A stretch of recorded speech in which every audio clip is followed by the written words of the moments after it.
Hello, beautiful people. How's it going?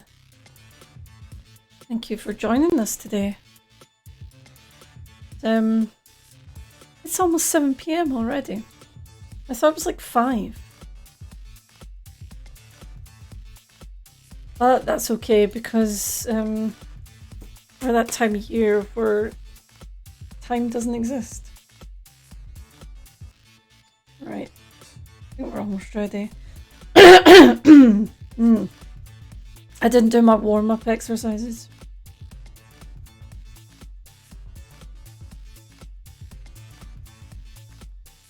Right.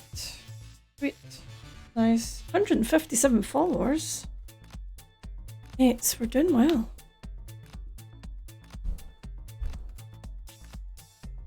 Hey there. Okay. Sweet. Nice. Pop this off.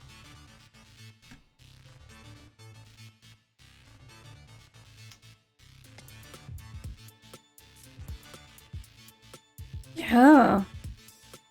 157. How are we doing? Hey Koji.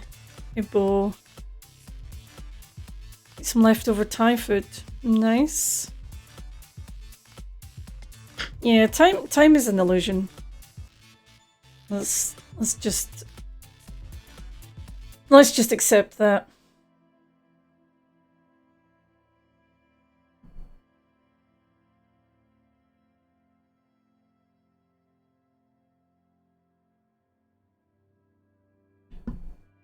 There we go.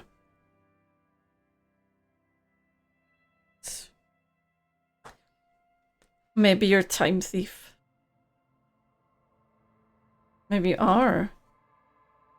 I would like, I'd like maybe just like 2 extra hours a day. Is that something you could give us? A couple extra hours? Not much, just 1 or 2, you know.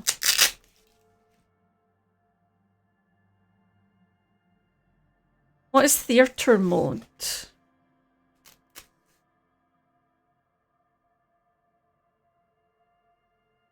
I'm unaware of what theatre mode is. Alright, let's get this and then do the thing and then fix that and then do that thing and then get ready and done. Sweet. Maybe we're all the Doctor. Did anyone think about that? Oh, Gospel thought about that. Oh. It's good to be original. Right. It's very pretty, this game. So, it's really hard to explain what this is. If you've never seen it before. It's a story. It's a story sort of RPG kind of thing. It's pretty unique, I'm gonna be honest. It's yes, that's what we were doing. Maybe the Doctor is the friends we make along the way. I agree. So let's see what we were doing. Okay. We've got, as you can see, we've got quite a few tasks. But they're not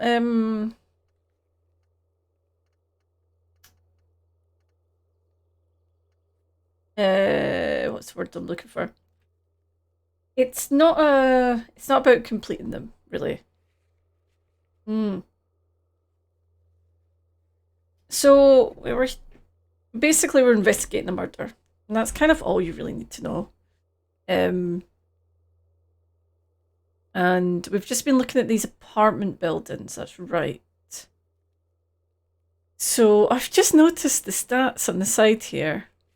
Never noticed that before. Superstar Cop 6, Apocalypse Cop 1, Sorry Cop 6, Boring Cop 2. Yeah, we need to watch out for that sorry. We don't want to be the sorry cop. We want to be the superstar cop. Wear a sailor's hat. Ahoy, matey. Aye, aye. I was going to say aye, aye, matey. That's not right, is it? I feel like I'm getting... Is that right? I think I'm getting things mixed up there. Here we go.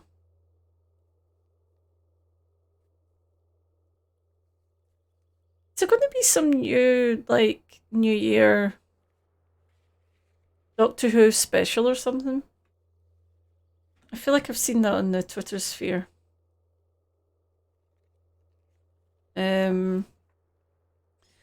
12 communist, 4 fascist, 3 ultra-liberal, and 3 moralists. So that's okay. It's living up to our communist hobo cop. Good cop, bad cop, 8, honor 1. And then these 3 people killed is not... that's in our past. That's not what we've done recently. So... I think what we need to do...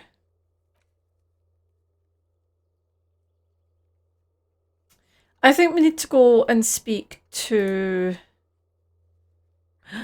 We need to go and speak to the union people in the Whirling. That's what we need to do. So we can go and do that just now. And we also need to go to drop off our bottles that we've collected and get some money. Because we need 20. So this is our money down here. Oh, it's just disappeared. But we've got 10 real, which is the currency. And we need 20 to stay in our new place. Not well, in our sort of motel for the evening. So we need to think about that. But so far, we're not really finding out much about the dead body. This is our body still hanging in the tree, which we haven't managed to get down yet. So that's a little bit troublesome. We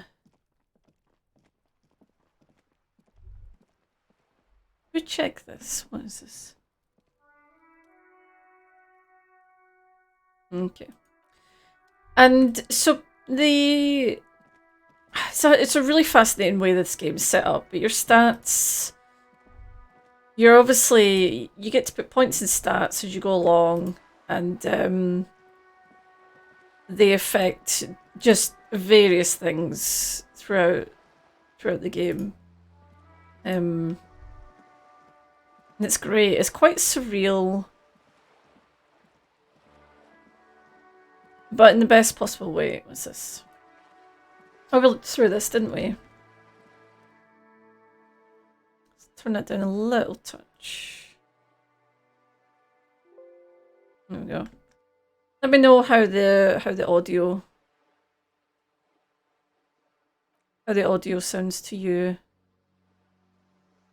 Okay, let's look inside this viewer. Yeah, I think we've looked at this one already. We have, okay. Sounds are good. Good. There is a lot to do, so I'm not very good at keeping track of what I'm doing, to be honest. Oh, what's this saying? There, working class drunk. You know what that means? Case solved? Who's Dick Mullen now? I am. Cracked it all in a good day's work. Yeah, what did I crack? What do you mean, what did I crack? Look at how working class that drunk is. It's her husband, the missing husband. Whose husband? Yes, and you found him to go and tell the working class women protecting server. Oh no, she didn't say anything about a husband. Yeah, this doesn't add up. No, I'm not going to listen to my authority.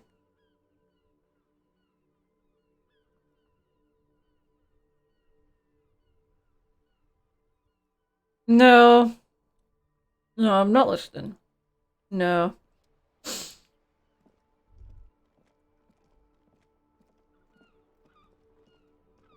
I just don't feel like an authoritative person, you know? I'm literally going through bins. I don't think I should be pretending to be an authority, let's be honest.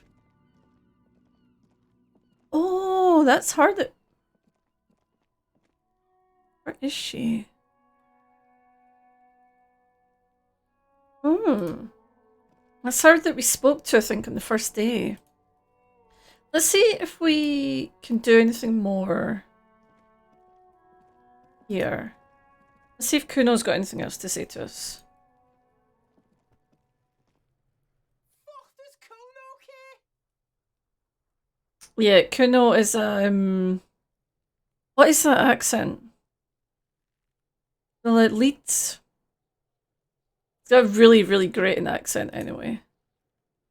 So I've just asked a child for speed because I'm an upstanding member of the law. Scouse, thank you. He's a scouse.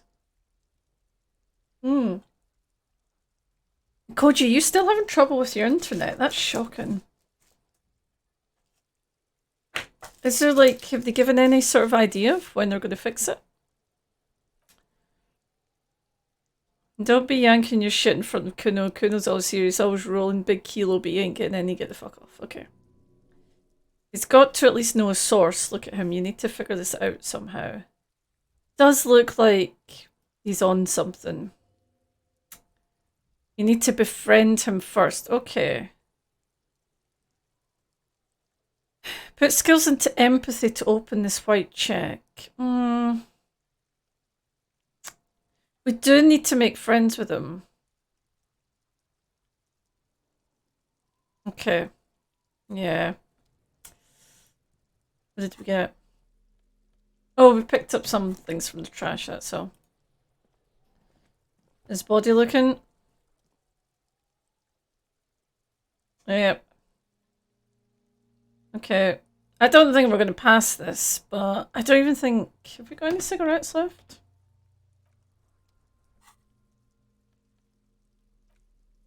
We do. We have one cigarette left. Let's try smoking this and then we'll try and see. What's intellect? Intellect's not going to help me get this guy down, is it? No. Give it a go. Hey! That was lucky. Alright. As you breathe in, the odour comes over you. It's a spell of the mind telling you to run and your stomach to wring itself empty. Excuse me. I should be eating these Snickers bars.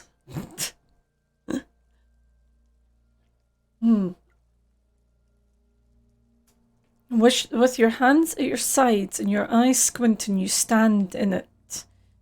Do they always do that? They do after 7 days, yes. We're deep in decomposition here. Okay, step closer. Right, so this is the first time we've been here for what, 3 days? So this is the first time we've like actually gone to investigate the body. So this is a big moment. Hello. Hello, farts for free. Still love your name. Not bad at all.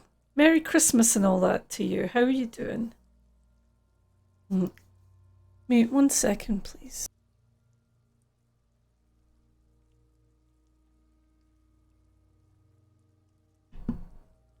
Should be better now.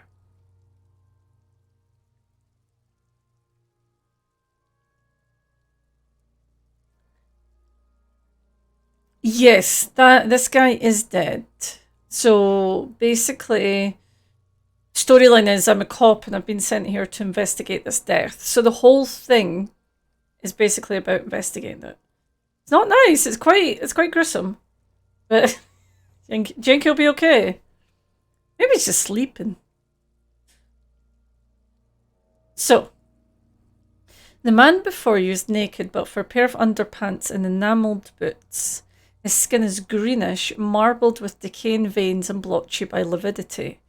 A faded web of tattoos covers his chest and shoulders. The cargo belt used to fasten him to the branch above appears industrial in strength. Okay. Inspect the boots. The material appears to be ceramic. Its clean white stands in stark contrast to the decaying flesh above the knee. The man wore thick polymer socks, probably for padding. Fine array of interlocking plates covers them. Guess these are like some sort of work boots. Delicate and fragile, they feel alien to the world around you, out of place somehow. These are clearly not boots, they're armour, probably part of a larger set.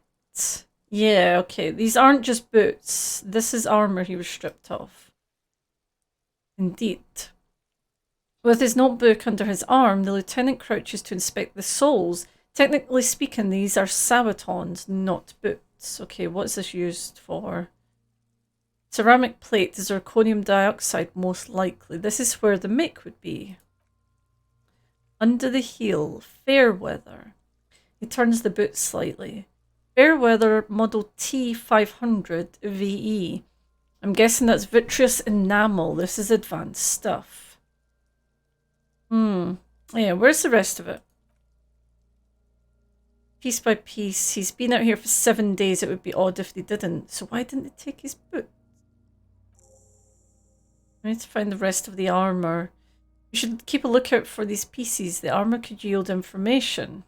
He nods towards Kuno, who's eyeing you suspiciously. This is one thing he might actually know. I mean, he might have sold it.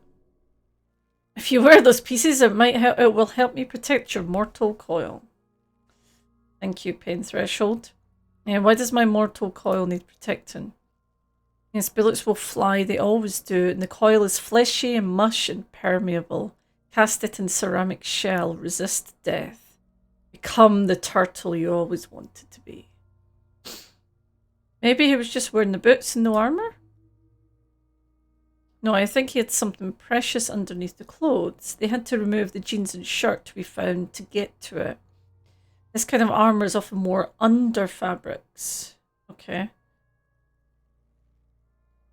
Yeah, he could have been walking around naked, just like this, for all we know.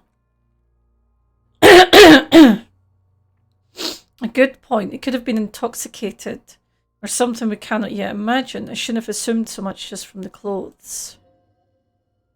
What was that? Was the lieutenant just impressed by your unintuitive guess? I mean, maybe I'm just smart. Hey! He was. Why else would he call it good point? Does this mean you're a very good detective? Possibly. We know it. The material looks out of place here. It is, it's expensive. We've requested similar material for our tactical units for years now. The constabularies deemed it too costly. Oh, if you've never seen one of these streams yet, they have a lot of French words I can't pronounce. So just, you know, bear with me. They have a lot of made-up French words, which makes it even worse. I mean, okay, they might not be fully made up. They might just seem made up to me. But I'm aware that constabulary is not a French word. Just putting that out there. All French words are made. I mean, technically all words are made up, so, you know.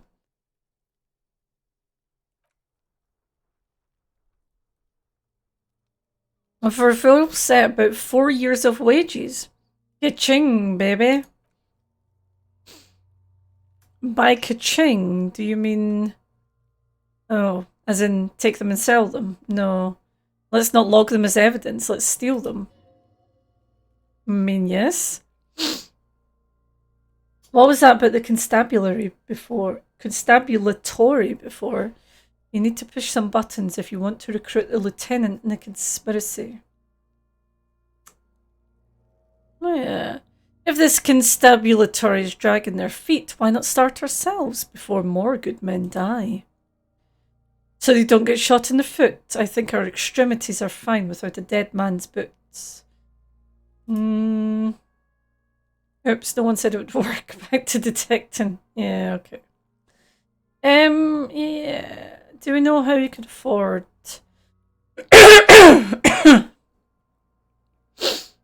Oh.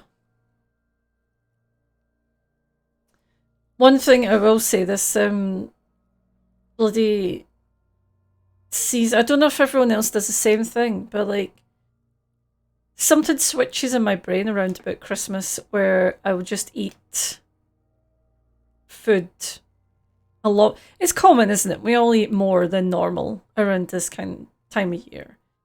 But I was like, I had my sort of diet under control. All of my sort of acid reflux, all of this stuff that's been bothering me for a while was like nice and calm, nice and controlled, and then fucked it. So I'm trying like desperately right now to like get it back. But I mean, we're still eating the stuff that I know makes it worse. It's just like I can't control myself. That's what all the coughing's about. What are we saying? France is a conspiracy created by the UN. No, that's Finland. I know these both start with F, but I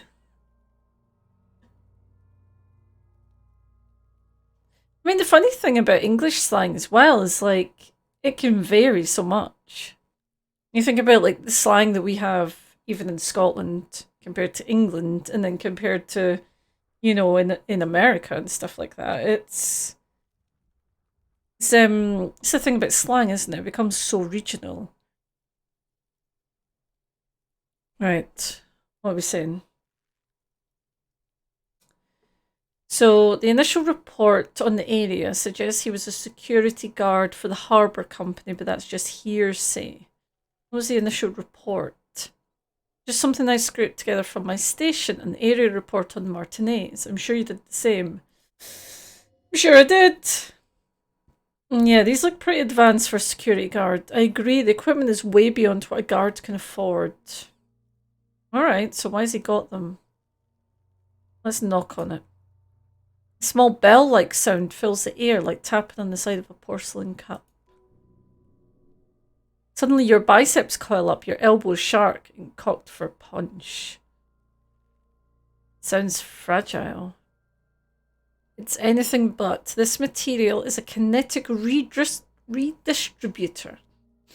It spreads kinetic energy horizontally from plate to plate, dissipating it entirely. Is that real? Is that a real thing? Is that what? Is that possible? Faint organic lines cover the plates where they separate into smaller ones. These plates then divide into smaller plates until there are hundreds of them together. Like the scales of some ancient white monster, cracked and pearly. Why English is considered one of the hardest languages to learn because there's so many variation of words. Yeah, exactly. It's like I can't even imagine as a sort of native English speaker. I can't even imagine trying to learn this fucking language because it's not even just the words themselves. It's how they're used and context and subtlety, and it's a stupid language. Right, pull the bill. This feels dangerous. No, let's take it off. The stench fills your nostrils as you push downward. An ominous creaking sound comes from above. Uh-oh. Uh-oh. What are we doing? Yeah, if he's decomposed.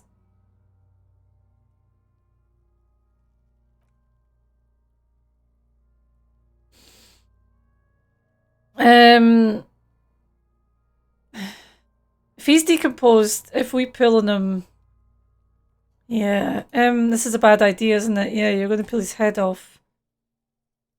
It's not very nice.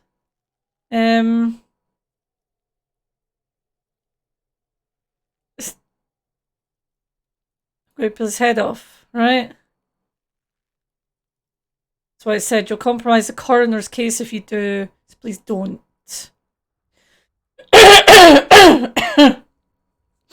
What are you trying to achieve anyway? Why are you hanging on to that boot? These boots would go super well with my bell-bottom pants. Yeah, exactly. You do understand the boots are steeped in cadaverine odour, don't you? So are my pants. You have a point there, detective. You have a point, but the lieutenant taps on the boot. There's no way you're getting them off. All the organic matter in his body has been flown down into the boots. They're fused to his feet now. Why do you think the locals haven't scavenged them yet? Okay. That's... When in doubt, yeet. Yeah. Are we talking about speaking English, or are we talking about taking boots of a corpse? You're sure there's a way to peel them off, but first the body needs to be down, and second it would probably be better if the lieutenant wasn't around. Right, okay, we'll take that as a plan. Yeah. The anticipation makes you crack your fingers. Feels nice and cracky. What's going to happen to the boots then? Processing will take care of them. With the situation in the morgue, it will yield nothing, but we must pick our fights. Should we continue? Okay. So we've looked at his boots. Let's look at the belt. The hangman's knot is pulled tight by the weight of the corpse below. Yellow hard-edged polyester cuts into his neck. Above a sliding buckle ties the belt to the branch. Oh my, there's something on the belt. A familiar word that speaks to the thirst within you. What was that? A word? Ah, shit, I didn't mean to ignore it. I was curious. What was the word on it? It's hard, but somehow you managed to see it. The corpse looks at you sideways from an unnatural angle. What kind of rope is this? Industrial strength, the kind used for tying cargo to lorries. Now, we do have a lot of lorry guys out there, so... Both at this point. I like the idea when in doubt, yeet. That's a good way to... It's a good way to live. You know, when in doubt, just yeet. Like in the circus, when the circus leaves town, they tie a black spotted giraffe to the wall of a carry pen. What? Okay, like in the circus, we're transporting black spotted giraffes. He considers it. No, more like in a harbour, like the one just east of here. I get the sense he used whatever was in hand without paying much attention to not incriminating themselves. Okay. Yeah, they wanted him to stay there. It's not merely polyester, it's steel reinforced. Holy shit. Okay. This makes getting him down much more problematic than I'd assumed. Okay. So we're thinking dock workers? We're still approaching this as a lynch, and yes, motivated by the ongoing strike. You? No, you feel like it was something else, but what? Yeah. I feel like it's something else. Yes, it often is. This belt worries me. How did they get him up there? And this is one of those things that's easier to use one way around. He points to the buckle tying the belt to the branch above. They flung it up there. Yeah. They lassoed the branch, then pulled on the belt buckle closes. That's what I would do. Seems easier than climbing up there. Okay, Kim. He's telling us how you would lynch someone. Inspect the tattoos. An intricate web of blue lines stretches across the torso. From the right shoulder to the solar plexus, each time they intersect, a small white star is formed on the crossing. Hundreds of fading asterisks riddle his skin, their concentration is highest around his heart. It's a fucking cool tattoo. Yeah, we do have a yeet. We do have a yeet sound effect. Corpse is marked by stars. What will mine be marked by? Alcohol and heartbreak.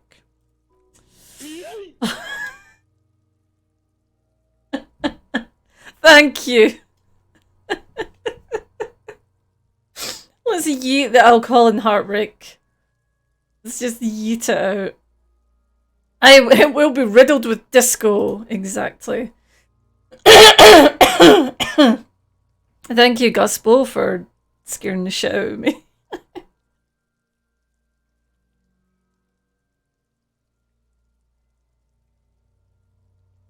Okay, is this a map of the sky? A map of the stars. He turns around to breathe before inspecting it closer. I do see some similarity to astronomical charts. Great Century Messinian, maybe, but this seems more particular, customized somehow. As if someone left out most of the night sky, filtering it through personal choice. The principle of this filter remains unknown to you. The thought dissipates and you feel as if you were only half right. Yeah, I'm missing something. So am I.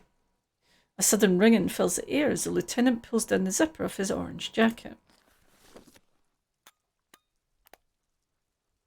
He takes a thin piece of milled aluminium from his coat pocket and pulls it open. Sounds like a sword being unsheathed. A small lens appears, some sort of camera. Yeah, what's that? A Trigot Sunshine Mini. Shit, Kuno, what the fuck is that? An instant color camera. So this game also is kind of set. It's set in I suppose an alternate universe. People seem human, but that's about it. There's a strange thing that's not called the Fade, because the Fade is the thing in Dragon Age, but it's similar to the Fade, which is this weird like space between sort of reality and non-reality kind of thing. And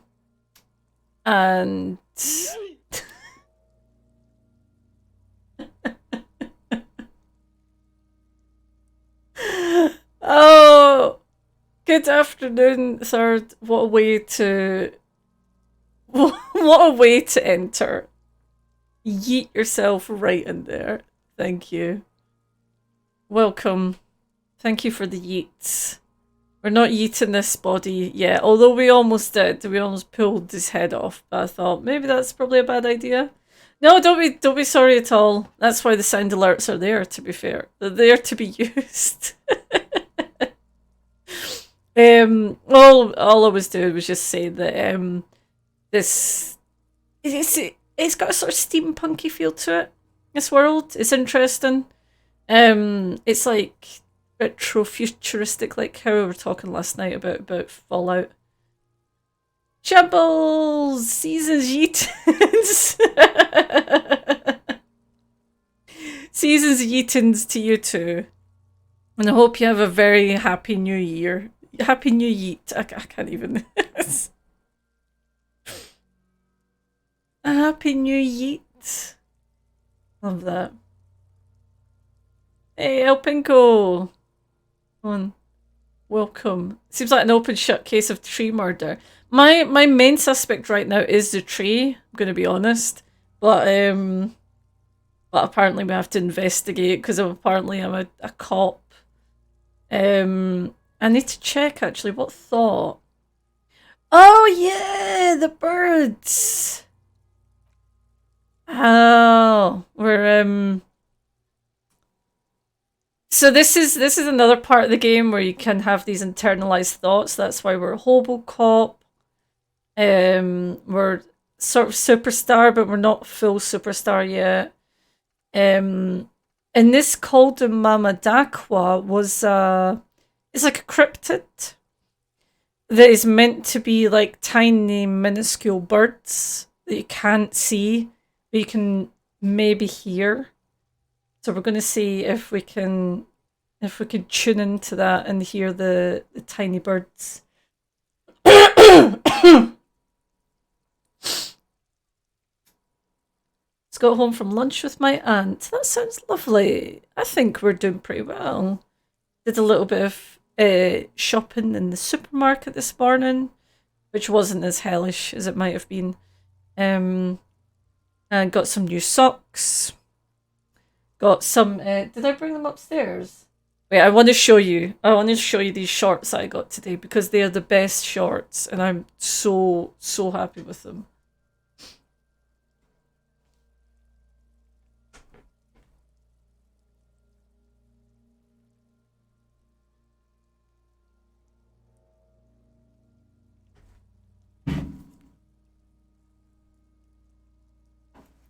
These are the shorts I got today.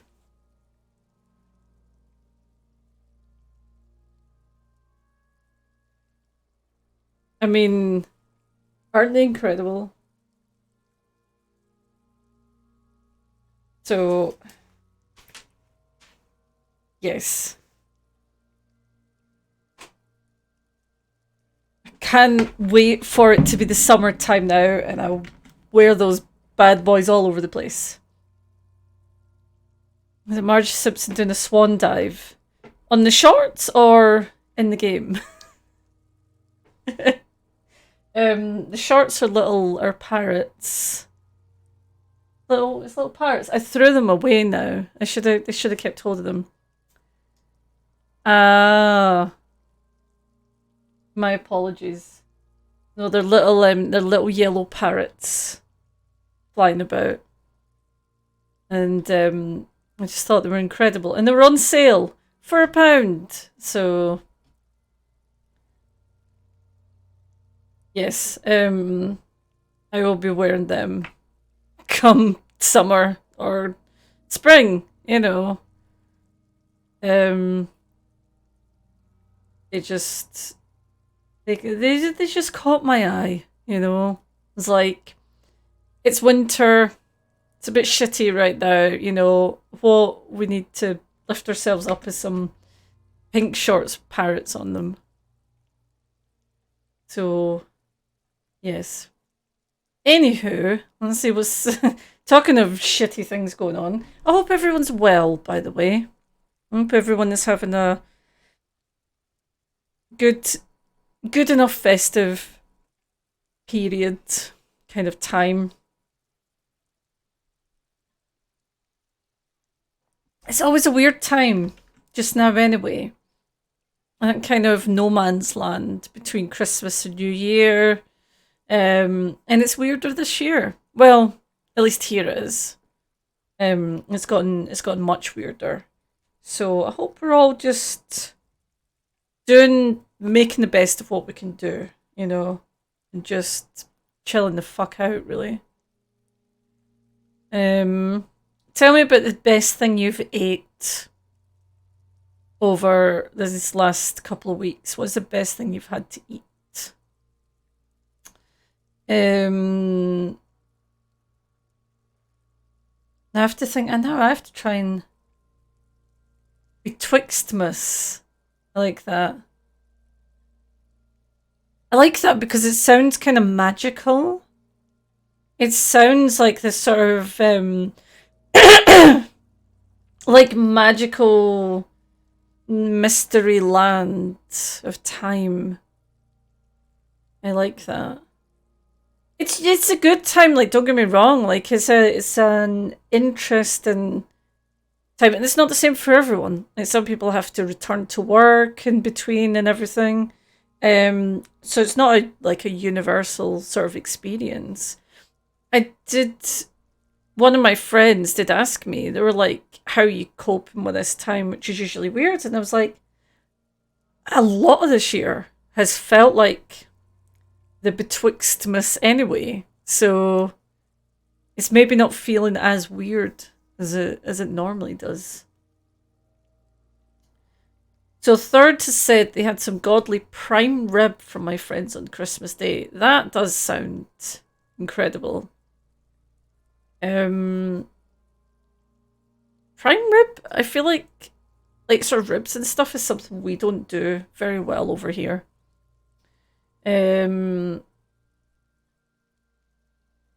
It's I feel like we're slowly catching up to it, but like the whole like sort of ribs, wings, that kind of thing. I don't think they're done very well here. But yeah, I'm trying to think actually what I had. I really like what we had for dinner on Christmas Day because we just did like a sort of Mexican sort of thing, so that was nice. Um, what else has been nice? My memory's fucking terrible. Maybe Gus will be able to remind me of something. Hmm. Anyway, dead body and tree. So Kim's got a camera. It produces two metal capped ampoules, and Kim clicks them into place on the side of the apparatus. A thin slot shines there. This is the first time he openly acknowledges the kids. Oh, he was speaking to Kuno S. I have only two ampoules, so nobody move. I don't want to waste one. He points the camera at the corpse, peering into it. The lens needs adjusting then. Oh wow. That's beautiful and terrifying.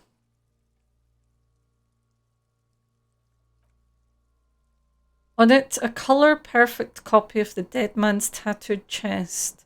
In case we need it, the lieutenant says and shakes the paper, letting it dry in the cold wind.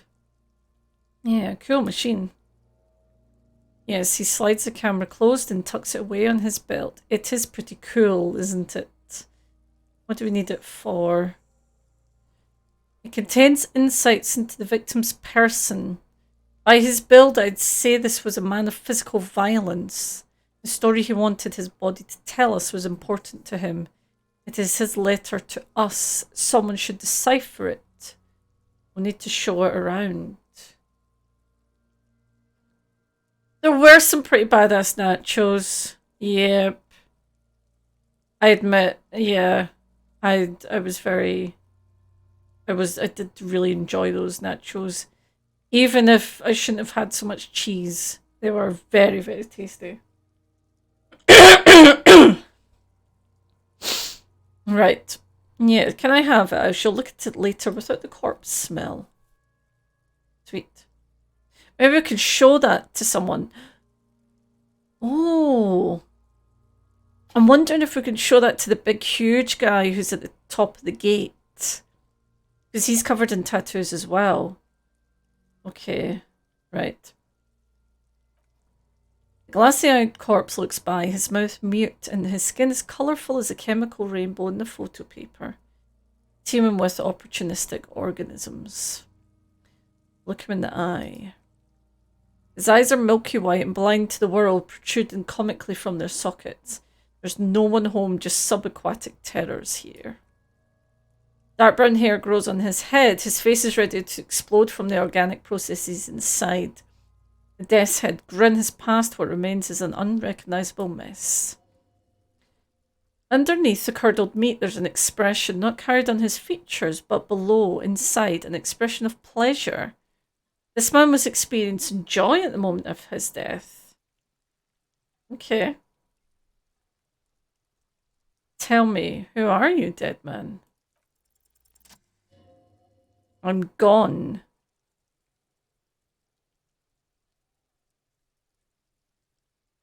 Where have you gone?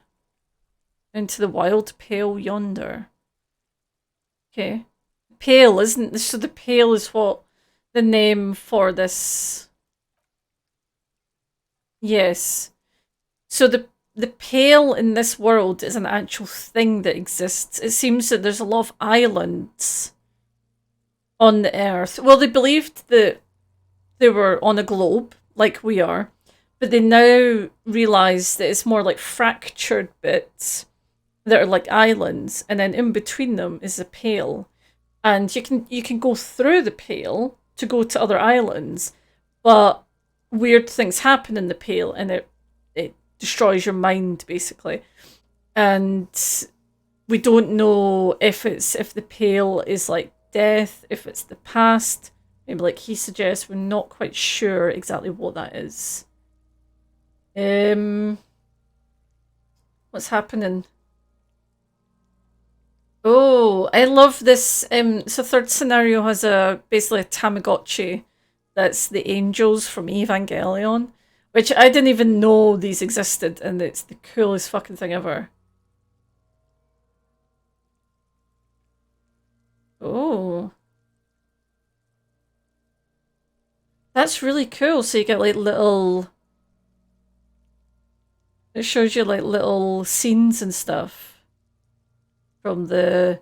I love how the Tamagotchis are starting to come back. It's quite fascinating. Because that was definitely... The Tamagotchis were a thing when I was a teenager. To see them coming back is quite interesting. I've seen quite a few people with them. That's interesting though. I do kind of want one, I'm not going to lie. So anyway, this hangman's telling us he's in the past, way out in the west. Okay. Why were you feeling pleasure when you died? Maybe I was getting my rocks off. I mean, this doesn't look like the autoerotic asphyxiation. Do you have to speak like that? What dialect is that anyway? It's a mishmash. Copobola. You think I'm Messinian, don't you? For you, this is how people from Messina speak like. Are you from Messina? No, my hair's too light shade of brown, my eyebrows too. Trust your inner racist.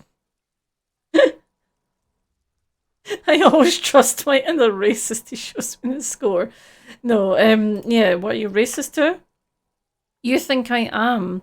You think I was a racist because this lump looks military and has tattoos. That's called profiling. Okay. So where are you feeling sexual arousal when they were hanging you?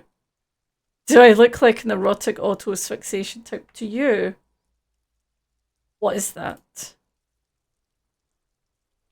Captain Copodroma, I fear we're drifting away, fixated on sexuality again. Let's go with a simpler question. Okay.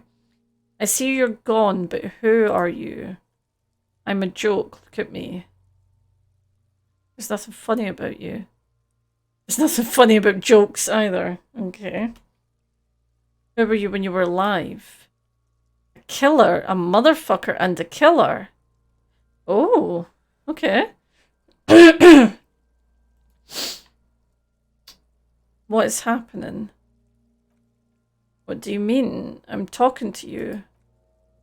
It's the power of your black frothy liquid starts bubbling on his lips. Imagination. Sorry, fucking SpongeBob. Imagination. Yeah, man. Don't. Oh, it's horrific necktie. Oh, it's not spoken to us for a while. Don't be crazy. Inanimate objects and dead people can't really talk to you. Your wild imagination is doing this. Ask some more of those questions you love so much. He loves those. Okay.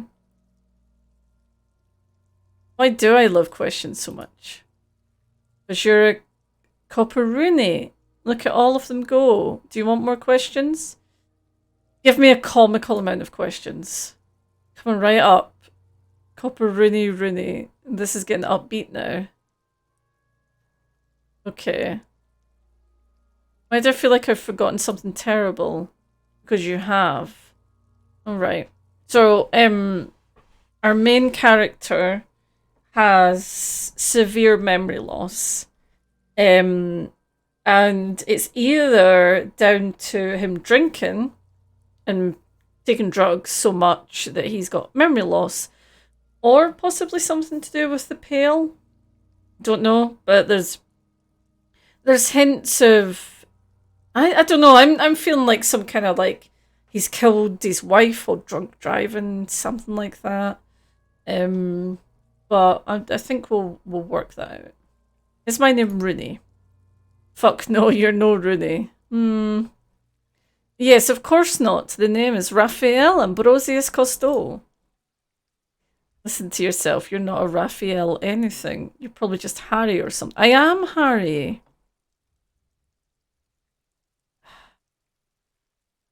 I did see there was Harry. Yes. Someone else said Harry. Okay. So I think her name is Harry. Who killed you? Love did me in, brother. Couple. It was love all along.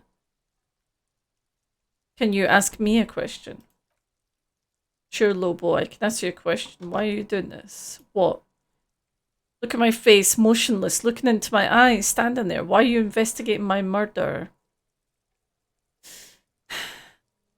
Maybe this will lead to something. Something unforeseen, miraculous? Got experience. Haha! The clown lips on the corpse appear to smile. The face rotates before you, slowly. Something is on its way, something hidden. It's coming, a miracle from the northwest, and it's almost here. You can feel it in the air in your hands, the cold spring air smoothing them over.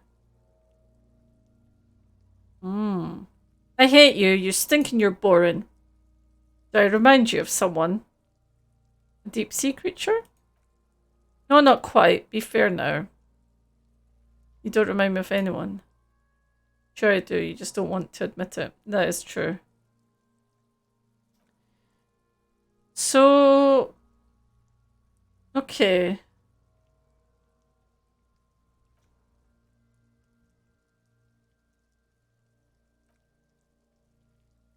Yeah. Interesting. Alright, we've got some interesting things there. You can come back and look into this face anytime you want. Ask me your little questions, freshen your memory, create associations, remind yourself of your mortality. Copo Lopo. Okay, this is something that a sane mind would do. Squint and take a step back. As you narrow your eyes, the monster before you blurs into a violent mess of green and pink. Only the lower extremities are pink with a dash of blue, his fatted hands, thighs and neck just above the noose. The rest of the corpse appears dark green in the cold spring air. I'm squinting, Kim. Why am I doing this? How should I know why you're squinting? Squint harder. His face and hands are pink. Thighs too, the rest is green. Oh, you're trying to assess lividity. Yep, that's totally what I was doing.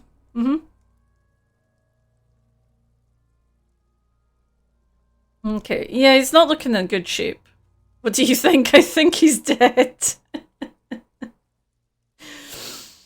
He's been beaten up, yes. Most of them post-mortem, maybe even all of them. The delinquents have made their jobs harder with their little sport. Stop talking in riddles, coin slot. He means you fucked him up good, Kuno, the girl yells. Fucked him up brutal-like. Yeah, okay. Yeah, something's coming out of him. A pool of blood and feces is eaten into the frozen mud below the man's feet. Purge liquid is dripping into it, drop by drop. The victim appears to have contained no more than half a kilogram of digestion at the time of death.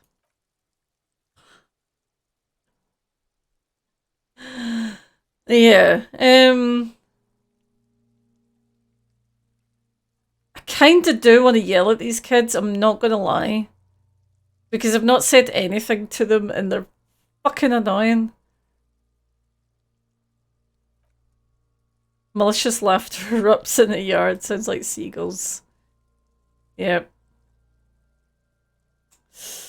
Okay. I think he's dead. I agree. Oh, I just saw the rainbow imagination thing there. Yeah, this guy definitely has a lot of imagination. And uses it a lot in his police work.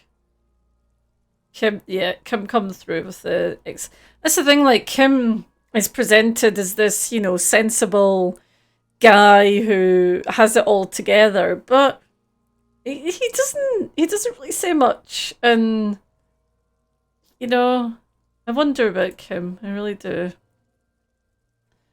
There are crow's feet in his eyes. He's laughing silently. Totally dead. Dead, dead, dead, dead, dead, dead, dead, dead. Dabba-doop doop dead, he says without a hint of melody. Not one muscle in his face moves. Oh, Kim, you can have a laugh. Right, yeah. What do you think? I think he was upright immediately after death. Blood is gathered in his hands and feet and his neck. The noose acts like a tourniquet, keeping the blood in his head. The hypostatus here is in tune with a hang, and that's what I think. Yes, okay. Could he be strangled? There's always a chance we're wrong. We should check for ligament marks in his neck to see if they're in tune with the belt. We have to get him down first. Yeah. That's... How do we do this?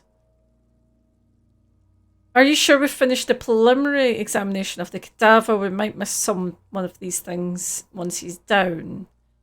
Let's see. Yeah. I think we've done everything we need to do there. Okay.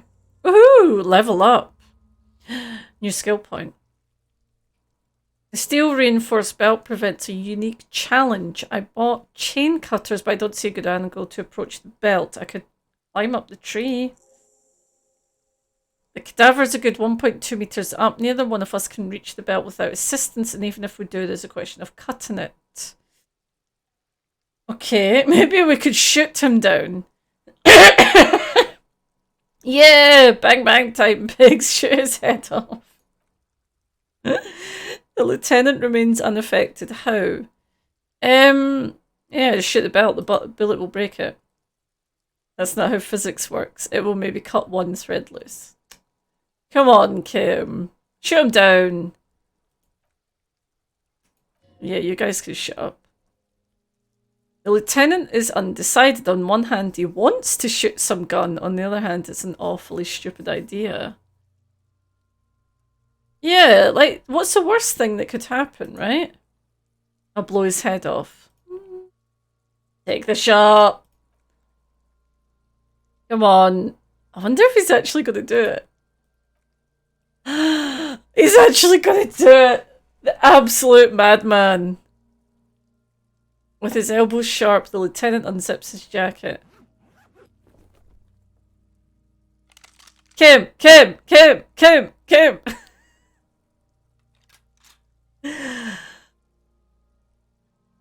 Okay. Alright. I feel like we might be corrupting Kim a little bit. He steps back and assumes the phallotese position, taking aim. The corner of his eye twitches. His finger is on the trigger. Shoot that motherfucker down. He's gonna fucking...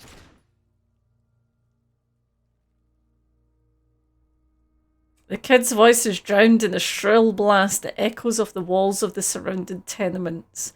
A cloud of smoke slowly parts in the air as the lieutenant steps back and says, God damn it. It was worth a try. He feels bad about it, about his eyes mostly, just having bad eyesight, probably from a young age. Whatever you do, do not console him. Okay, right. Yeah, you guys can shut up. Try again, maybe? No, we're lucky as it is. We didn't break anything, and the victim remains uncompromised. Okay. Any more mistakes could put us in an unfortunate position with the locals. We have eyes on us. I didn't do us any favours with that. Right, okay. I mean, I'm not going to shout at him. I'm not going to console him. You know, we'll just leave it as it was. Okay, so we're going to need assistance. Can someone else do it? Someone else? You mean like the police? Yeah, call the police. Someone already did. You know who came? We did. Because we have made bad life decisions. I know it's hard, but I assure you that others won't come to help us, and we have a growing sanitary concern here. We need to get him down fast. Okay, we could saw the branch. Yes. There is a kid's ladder on the side of the tree. I don't trust that ladder. The assailants didn't use it. It's rotten and less sturdy than it looks. I don't see another good way. Okay. I prefer a non-acrobatic solution. Why?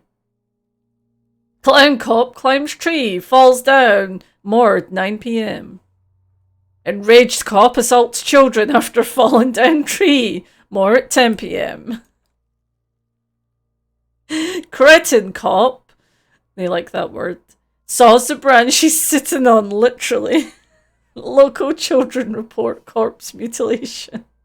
More at 11. Fuck yeah, climb that. Yeah, okay. I'm not afraid of newspapers. Oh no, we should be very afraid of newspapers and the radio stations. We should beware of enticing them in any way. Alright, fine. What else can we do? Can I have the gun? I can give it a go.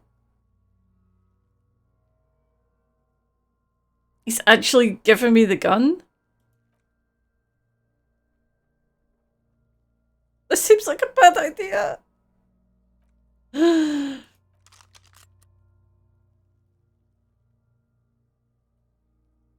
Okay. I might do it. You never know. Feel it first.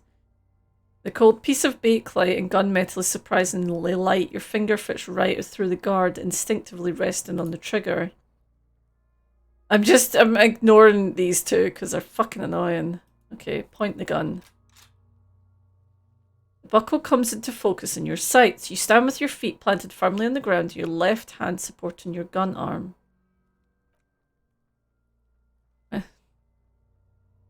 Okay. So, yeah. Hand-eye coordination is not good. I could shoot the kid!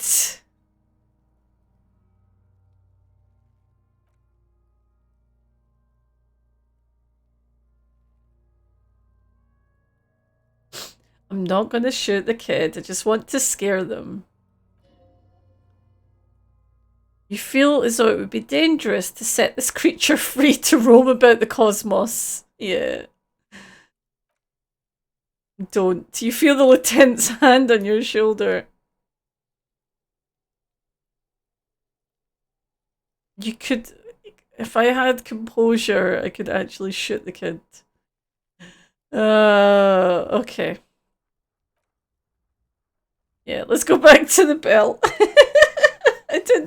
I wasn't sure if it was actually going to happen, but, well, maybe it just scared them a little bit. It wasn't intense, it was pathetic. Yeah, shut up. So, it was a little bit unexpected, especially the fact that you could potentially do it as well. This is, I feel like this brings up a question. Now, obviously, this is a huge, in-depth game, right? The writing in this is fucking phenomenal. And it's just unlike anything I've ever played. But it really calls into discussion. How many games have you played that are like, oh, the choices you make will change things, and then they do nothing, you know? Or at the end of the game, you get to choose between killing one person or another, or, you know, saving one person or another, or whatever. And, like, if... Now, I'm not saying that you would actually shoot that kid, okay? However, if you could actually do that, which seemed like, you know, if you had enough points, you could possibly do it. That's going to change a hell of a lot of shit for the rest of this game. And that to me is what true, like, making decisions actually means. Like, to get to this point is a lot of decisions that I've made myself about this character. And after I've done this, I'm going to go and watch other playthroughs, because I feel that you could play this so many different ways, like truly so many different ways. Hmm. No, I agree. Like, I do think if you shoot a kid, it would have a dramatic effect, as it should. But it makes you think about all those games that are not really, that say that they're, you know, more about choices than they really are, you know? Okay, so we've closed our eye. As you wait, your breathing slows down. Some mosquito-like organism buzzes in your peripheral. Hmm. Yeah. I mean, I'm gonna go for it, but fuck knows what I'm gonna hit. Let's see.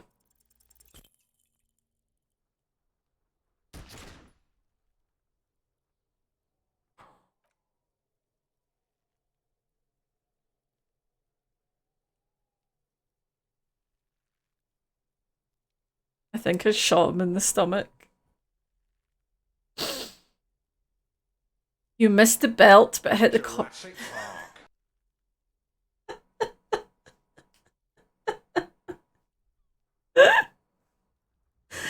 Thank you, Gospel.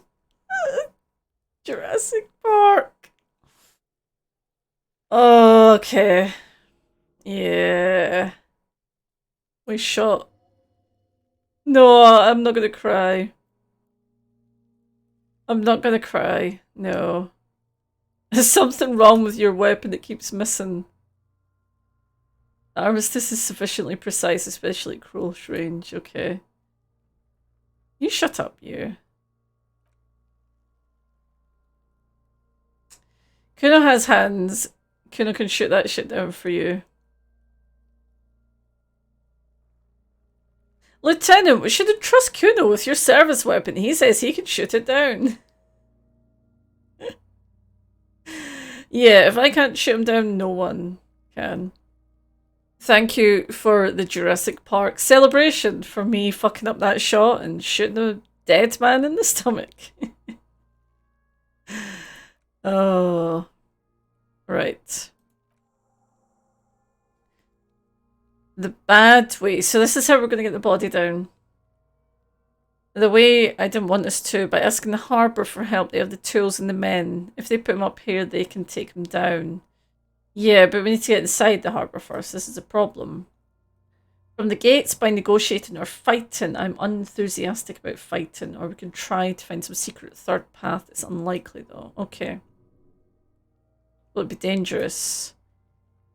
To ask the suspects for help with the victim's body? Yes. Okay. Okay. You, yeah. Okay. Well, we need to go and speak to the union people first. We need to have a few talks with a few people. So maybe we won't need to use a harbour, you know? Maybe we'll actually be... Maybe we'll actually be okay.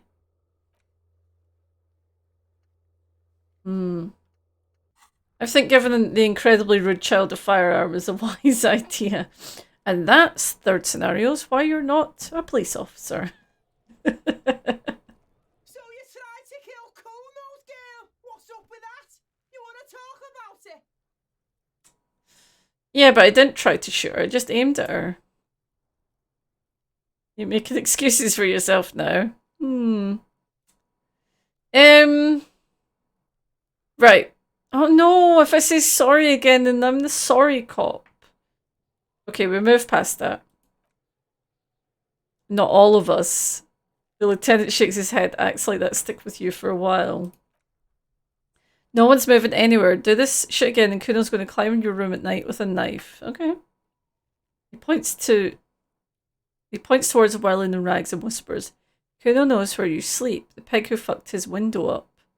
I'm going to climb in through that balcony, put the fucking knife in you, and I've been in your room. Excuse me? But you and Kuno are good for now, pals. Shoot that shit, Kuno. Let's have a jolly time. Okay. Okay. I need to make friends with this kid, though. I need to get him on my side. You're back in business. All right.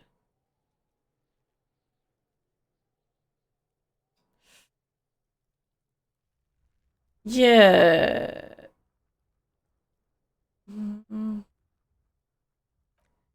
We're gonna ask him about... Yeah, where's the rest of his armor? Kuno doesn't give a shit about the armor. How come? Kuno's a fucking gimp. It's got one big thing wrong with him. He's a fucking mutant. Look at him. Growth hormone shit. He's a giant. The armor's too big for any man. He drills his temples with his fingers in some strange aggressive gesture.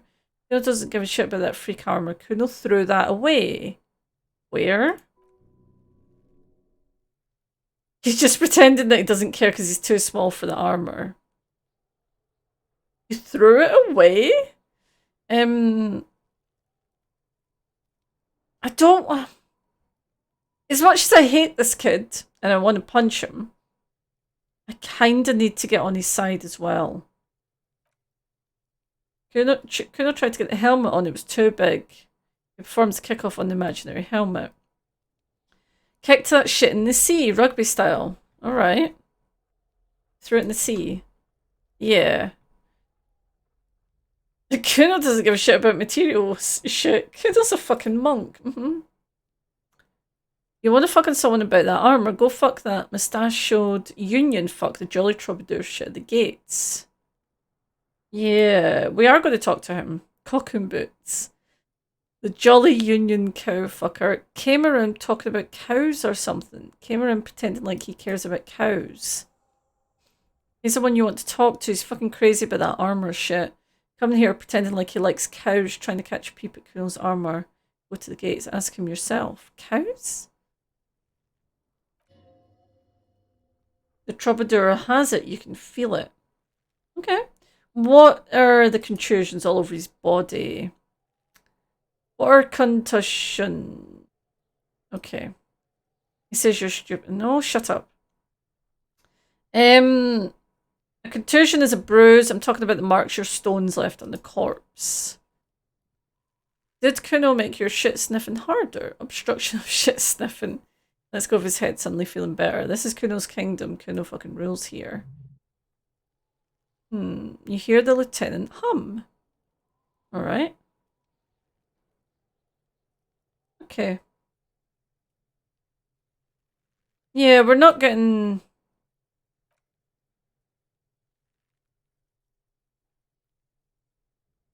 Skill points into empathy to open up this check. I don't think we're quite an empathetic character. Although we do have 5. We do have a point to spend anyway. So...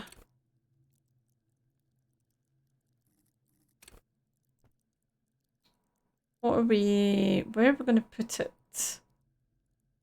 Now this is... It's a weird system, but I quite like how obscure it is, you know. I like suggestion. I want to keep going in suggestion. I think we do that. I think we keep going in suggestion. Just see how much of a sort of photo of tattoo. Okay, this is the, yeah. Meaning of the tattoo. Yep. Someone close to the victim might... No, we don't know... Okay, we don't know who the victim is yet, so... Right. Okay. Alright. So we're not getting anywhere else with that, but at least we've investigated. I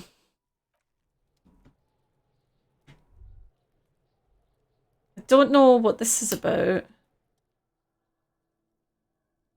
Puts points into visual calculus to open this. Okay. But we're not getting anywhere with that one. Empathy seems to be needed for a few things just now.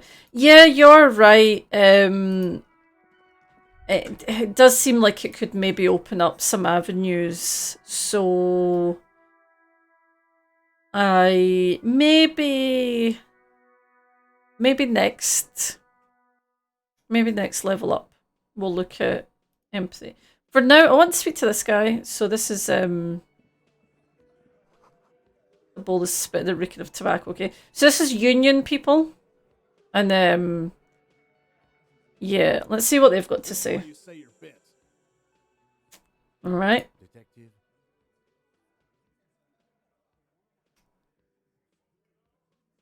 Yeah, I'm not going to say anything just yet. Hey, dipshit. You hard of hearing or something? The boss man's talking to you. Okay, we need to talk about the man hanged out back. Oh, this is about him? A real looker, that one. Yeah. You're taking your time, waiting for him to get all ripe and pretty for you, huh? Oh, he's a real pretty boy by now. Oh, this is fun. Stuff. Letting out that pretty boy smell. Yeah. Time to go to work in the shit factory. Easy, boys. These janitors have a hell of a job cut out for them. I mean, I wouldn't go in there for $1 million. Mm-hmm. You might want to start asking your questions now. It's not going to get better than this. Yeah, I can see that. These guys are so macho, they're ready to confess to first-degree murder. Ask if it was them. Yeah. I mean, I don't... We're not going to get very far. The game voices are kind of hard to hear. I can turn that up. My apologies. Might be able to hear some of the music. We should be just kind of chilling in the background. I maybe had that too quiet. So let me just balance that a little bit for you there. Let me know what that sounds like when he talks. So I'm going to ask him this. He's not talking now, so... Music is good? Okay. Sweet. Pretty boy. You guys really love talking about the pretty boy. I mean, he's dead, so... Yeah, why is there a container belt around his neck? Container belt like we used in the harbour, yes. Because we took it and went it back and used it to hang him. Great. We did this. He looks you dead in the eye. Together, all of us, until he was dead. That's why there's a container belt around his neck. Yeah, so you just confessed to murder? Or, oh, that's it. The game's over. We've got the perpetrator. Task complete. Interrogate the vigilantes. Yay! We did it! End of the game. Woohoo! No, you don't. What you have is 7 honest men who thought it forthcoming to tell you what happened, so you don't waste any more of your time. Right. So... How? We hanged him by his neck. Alright. You give us a few more details. Did you muffle him?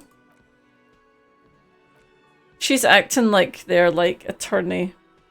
Wait, let me just plug this thing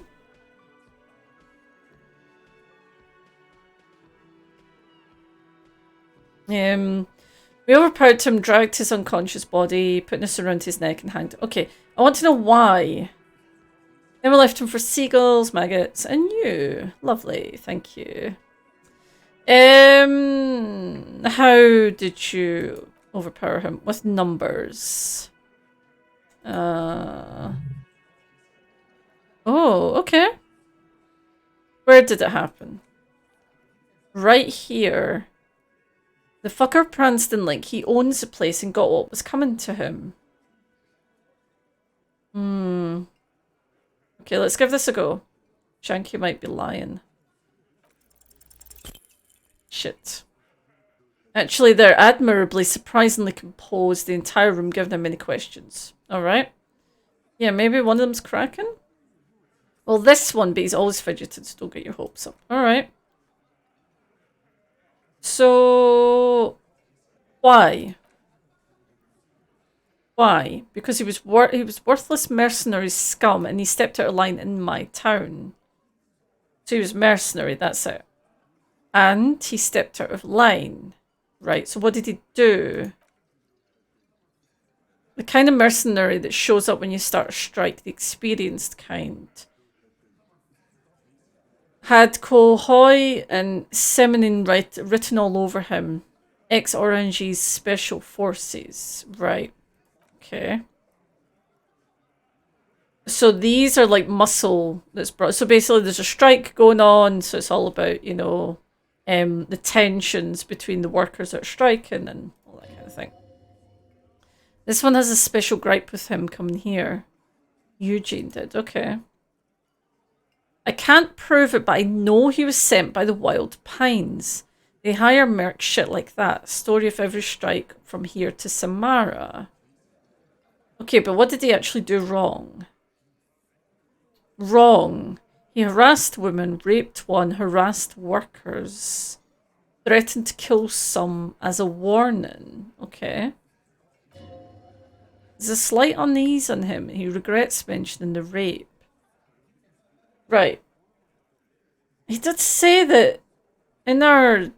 when we were having our sort of psychotic break talk to him, he did say he was a killer. He threatened to kill us all if we didn't open the gates, if we didn't let the scabs in, if we don't bend over. And that was before he started coming here. Said it was his favourite joint now. He started coming in every night, drinking, grabbing girls. Grabbed one of ours mid-karaoke right there on the stage. Okay. Yeah, he grabbed someone. This girl's on the mic, a beautiful girl, young. Gets into the second verse of Lover Lake. Now, we know that someone fled the cafe. And I'm wondering if this is who they're talking about. The fucker grabs her legs, starts screaming, yep, and then he gets knocked on the head with a wine ball, doesn't even fall down. Was this the same girl who was sexually assaulted? They got the girl out before anything else could happen. Okay. Yeah, so who did he... Right, so we're not going to name... Right, okay. So when did it happen? We killed him last Sunday night. Seemed like a good way to end the week. How long had you known him? Yeah, shush. He came around about 3 weeks ago when that Pines cow first sailed into town. That's Joyce. Okay. You mean Joyce Messier, the representative for Wild Pines? Yeah, the same company you're striking against. No, he means the Pines cow, the stupid-ass cow they sent in to fuck us over. Is it the same one? But you know what? Why don't you ask her about the pretty boy? I'm sure she has interesting things to say when you ask her hard enough. That's enough insinuation for today, Titus. She turns to you. Officer, your interview is drawn to an end. Don't waste your last question. Okay, so who called the there's obviously no remorse, so there's no point in me asking that. You can't arrest a Hardy boy without arresting all Hardy boys. A shadow of a smirk passes her lips as she tilts her head. Do you think you could do that? Do you think you could arrest them all?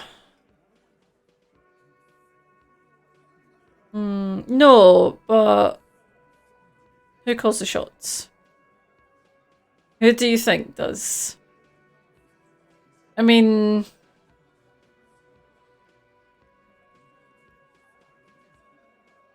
I feel like it's her. I'm going to be honest. I feel like she calls the shots.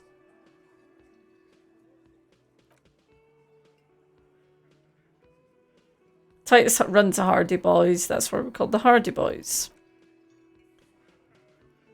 You got your answer. Okay. Yes, there are some administrative differences. She gives Titus a stern look, but on that night they all acted as one man.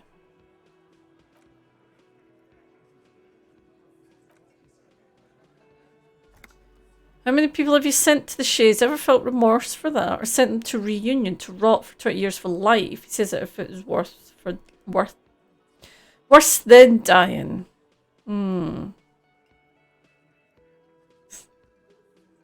What we do is different. We enforce the law.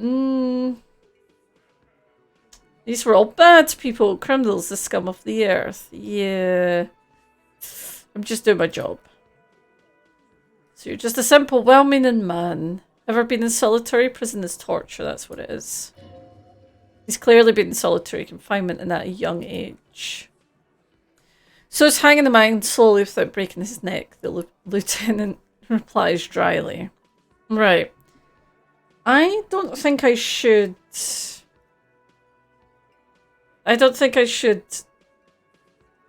take this guy on. I don't feel like that's going to get us anywhere. So I think we conclude it for now. Task gained. Prove your authority to Titus Hardy. Right.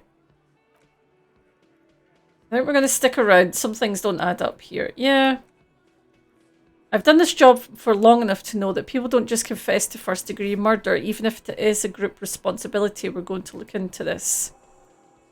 Good luck with that. He grabs another beer. You've heard everything. A rent-a-cop is going to hear from us. Real law officials. You're lucky you didn't get beaten. Rent-a-cop. So this is what that's about. He doesn't see you as his equals. Right, okay. Forget about their games. You've mapped out the characters. Reading the footprints in the yard should be easier now. Oh, okay. Let's scan the room. Right, okay, he's not letting me. The boys are too eager to please him to keep their mouths shut. You're just going to get a good head count here. So Shanky. You fuck with the Hardy boys, you fuck with Titus Hardy, right? You've got Eugene, who's been quite quiet so far. Yep. Glenn. Yeah, Dennis, calm down. No one's fucking you, you stupid fuck. Alan, let this Joyce. Fucking man, we don't mind. You notice gang tattoos. A man must be either Miski or Sarah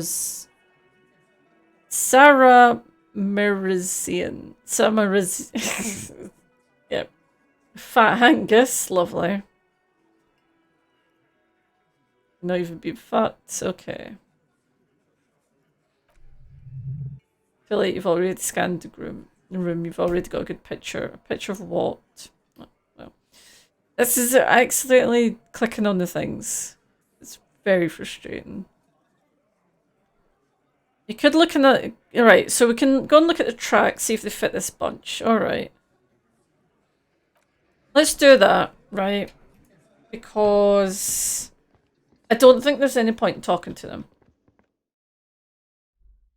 It's not going to be successful.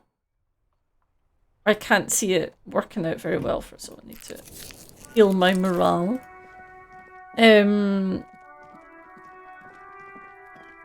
don't think it's going to work out very well for us to be challenging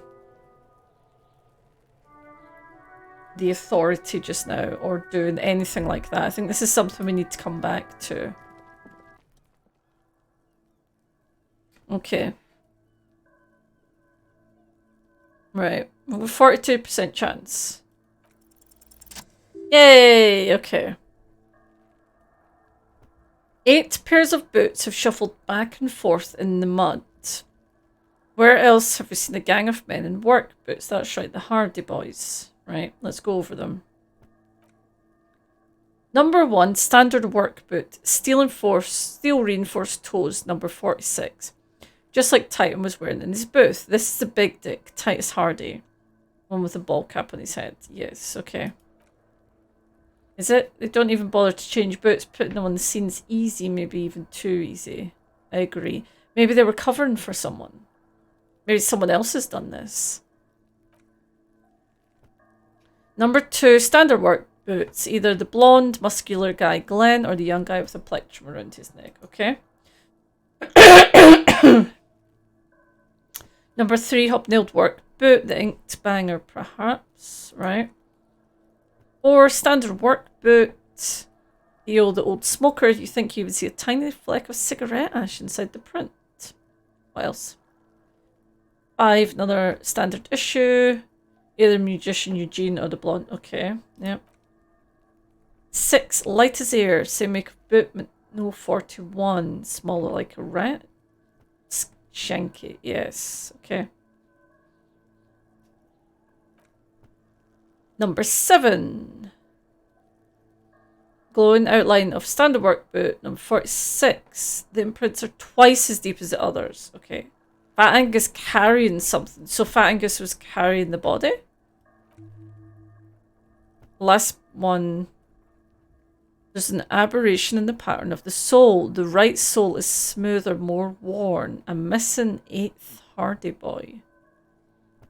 Alright. No, yes, so there was 8. 8 tracks. Interesting, one of them seems to be missing. Anything else out of the ordinary? Yeah, a heavy one, 200 kilogram imprint. This could be the combined weight of 2 people, one carrying the other.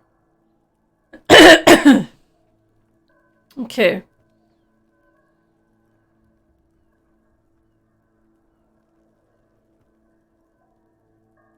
So we think he was carrying the victim. Possibly. Right. Light step number 41, shoe. That's the skinny Hardy Boy, the one with the front teeth missing. The rat-faced one. Yes. He did look a bit like a rat. You think those prints belong to him? Yes. And one sole is smoother than the other. It's named an odd sole. I wouldn't be surprised if this was the missing Hardy Boy. Do you have any ideas? Someone operating a workbench with a pedal. Looks like a joiner at the harbour. Or maybe a drummer. Yeah, we did see someone with a plectrum. Is there like a band going on here? He regrets at the moment he says it. No, I think... possible. Driver? Driver would wear out the right shoe before the left. Right, okay. So, truck driver? We should keep our eyes open around the traffic to see whether anyone strikes out as a potential suspect. Yes, well, we were going there anyway. Yeah. Okay. How old do you think they are? A week, maybe? 7 days. So that's round about the time. Okay. So someone else involved here. Okay.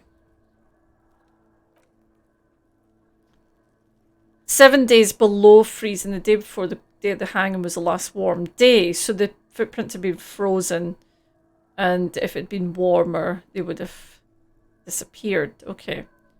So it could have taken place a week ago. Yeah, what do you think happened? What do I think? A mob of people brought something heavy to the tree. One of them was carrying the victim. They shuffled around, especially under the tree. Yeah.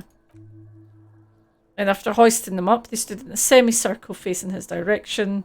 At first glance, this appears to be a lynching. Yeah. So far, so good. Only one thing missing. Yeah, 8 tracks, 7 Hardy Boys. Which one is missing? I'm going to say it was our odd soul. Yeah, the odd soul was present at the lynching but isn't in the mess hall right now. I doubt the Hardys are going to tell us who the person is. For now, it's best if we keep our eyes open. I'm sure our investigation will eventually lead us to the odd soul. Why do I get a bad feeling I should look at my own shoes? I don't know why I would have been involved, but... I don't know. We know... we know we're missing things. Yeah.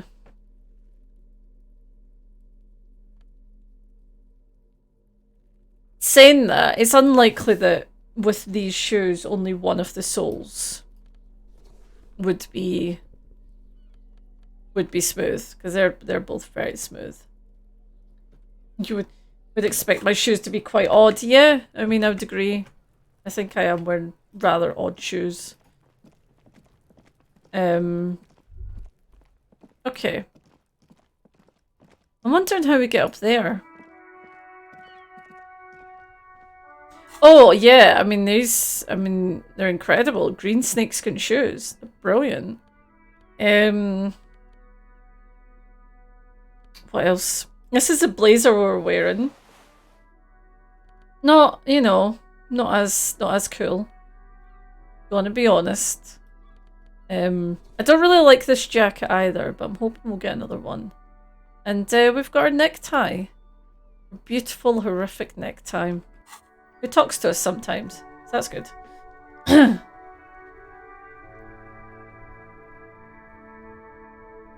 I'd love to have a talking necktie. You kidding? It'd be amazing. The blue jacket is very cool. I just feel it makes us look a little bit too, like, authoritative and not disco. I feel like I want us to be more disco. So, let's talk to this guy.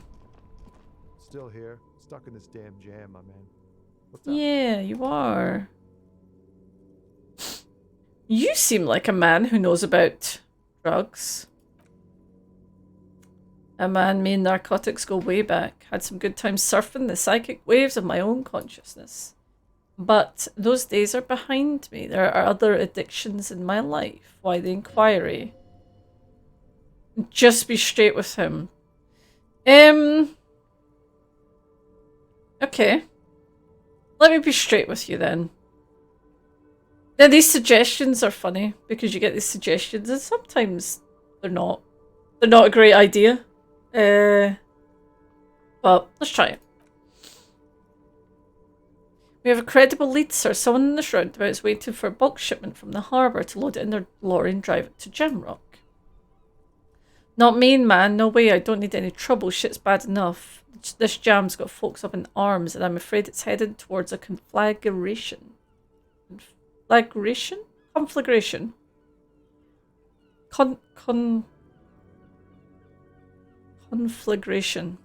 Alright. Yeah, why are you still hanging around then? Gotta guard the stuff. Bosses don't look kindly on missing cargo. And it gives me time to work my rhymes. Alright. Conceptualization formidable. He's a poet. Hit him with your best verb. I'm not going to do that. I'm definitely going to get some empathy in my.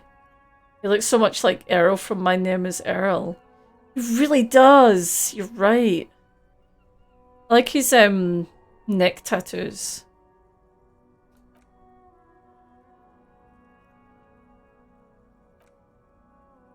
Right.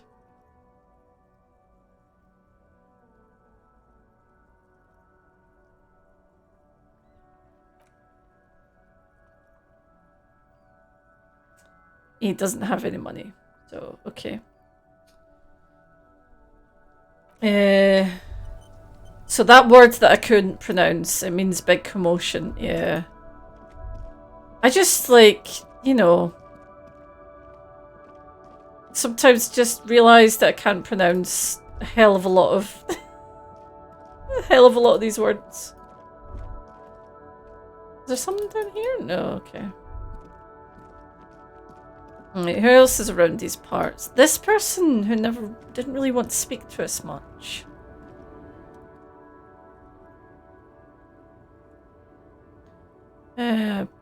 She's looking at a photograph. If you want her attention, you may need to be more forceful. Snap your fingers twice. Who are you?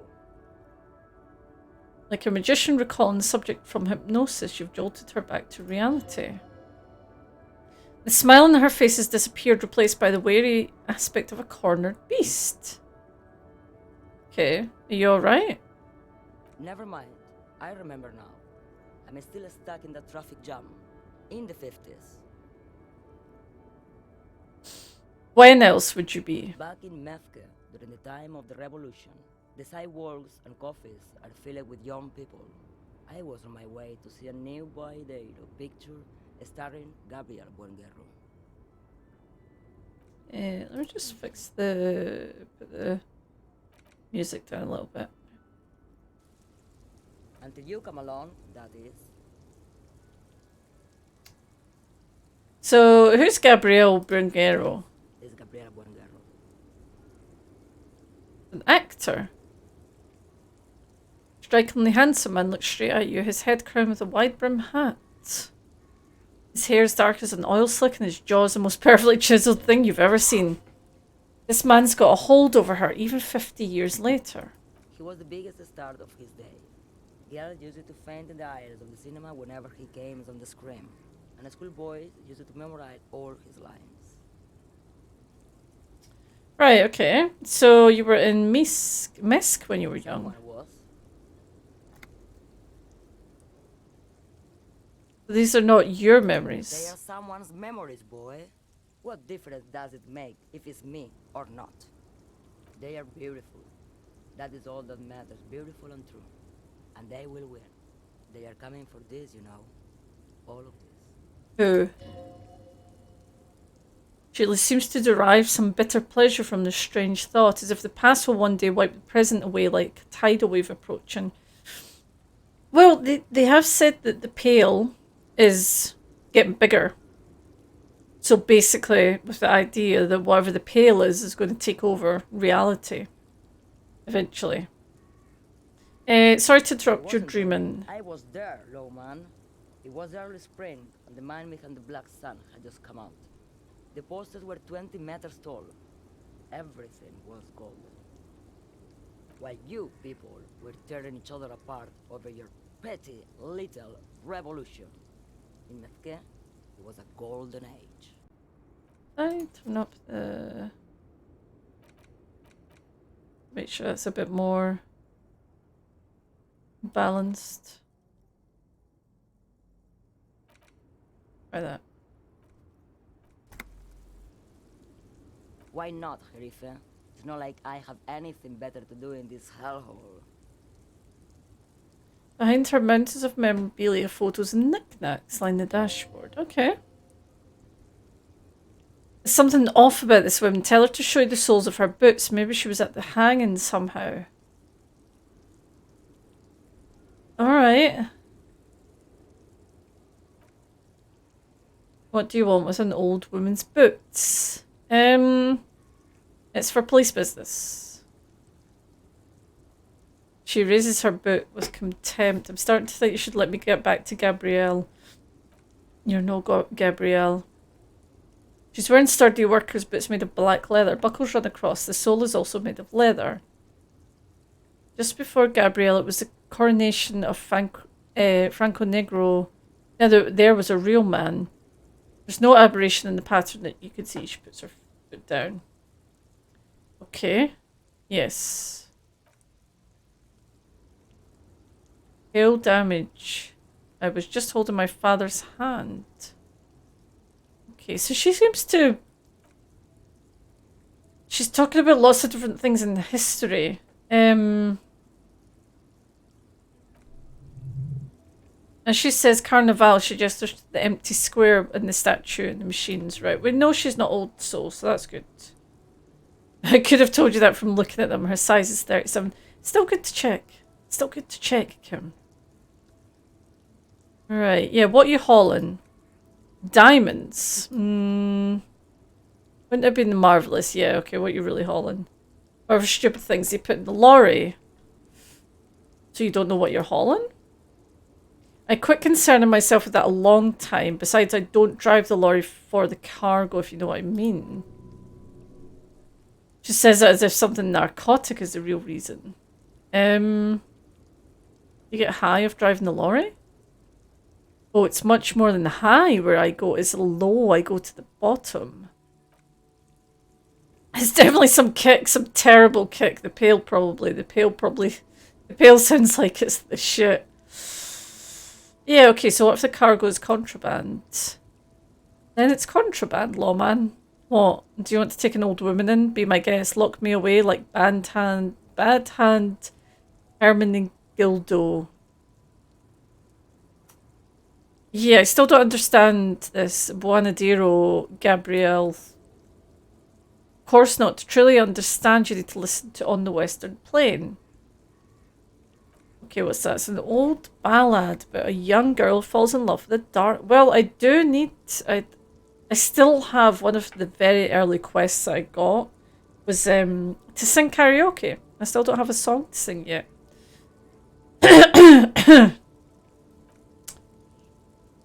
So he returns from the Western Plain a changed man. One night, as he and his beloved are out walking along the River Magritte, she pleads with him to give up his riding and settle down. Yeah, I see where this is going. Oh, that is not where I thought this was going. So the Boadero strangles his beloved and throws her body in the Marguerite. Then he rides off because the Western Plain is calling to him. Yeah, that's not what I thought. You have to understand, a true Boadero needs a whole horizon to himself. He can't be tied down by man or woman. His beloved was selfish. She didn't know what it was to love a Boadero. Alright. I mean, being selfish is one thing. Being strangled and thrown in the river is a whole other thing. What if to truly love a Boadero is to float lifeless downstream? Okay. I don't think your partner likes you spending too much time with me. Yeah, why? I don't think she's connected to anything. How do you know? It's because of the Pale. He doesn't want your frail mind caught up in it. And this woman has spent a lot of time in the Pale. A lot. Yeah. Oh, she must drive. Her routes through the Pale. Her name is Pale Driver. I get it now. Jeez.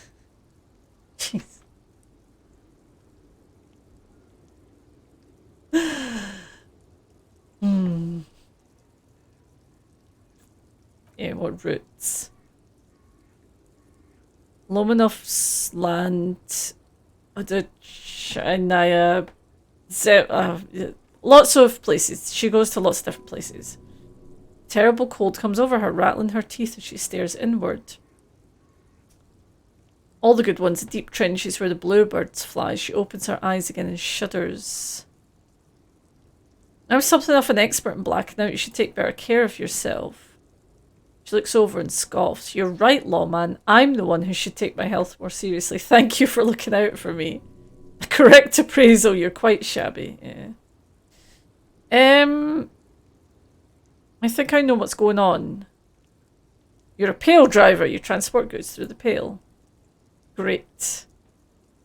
The lieutenant concedes with a head shake. He asked the pine drip about the Pale and now he's talking to everyone about it. I think I'm right. Just try not to black out again. Don't.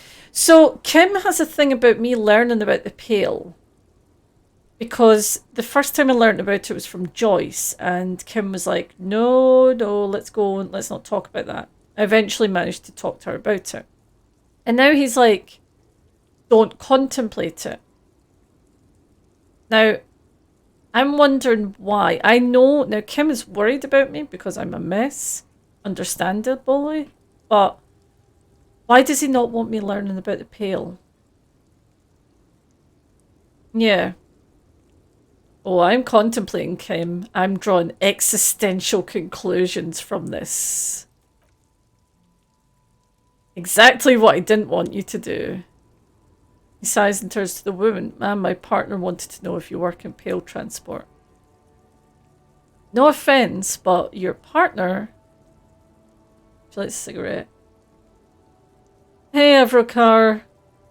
Don't listen to him, he's not your mother. Exactly! I'm not. I'm going to head first into the Pale. Oh. this is really random, right? But we watched Spider-Verse again the other night there because it is the best film that's ever been made. I will take no, there's no discussion about that. But in Spider-Verse, right? So hear me out. Hear me out. In Spider-Verse, the big dude, I can't remember his name right now, is trying to do the universe thing to get his wife and child back. Because in his universe, Kingpin, thank you. In his universe, basically he was strangling Spider-Man, I think. Yeah, I think that's the scene. He was strangling Spider-Man. His wife and kid walk in. Spoilers, by the way. That's not really spoilers. But they walk in, they see what's going on, they run out, and then they get hit by a car and die. So he's got this big fucking large Hadron Collider thing. And he's trying to find a universe where they are. Now, this is the thing that basically makes all the other universes open, all the other Spider-Men come out. I'm wondering, okay, is my character, has he lost his wife or something like that? And so he's going, now the Pale seems to be the past. That's all we can get from it so far. Is he continuously traveling into the Pale to try and relive the memories with his wife or whoever it might be? And he's done that so much that obviously it's fucked his brain, so he can't remember anything now. But he keeps going into it to try and relive those memories. I'm just putting that out there now. I'm just putting that out there so, you know, if that turns out to be what happens,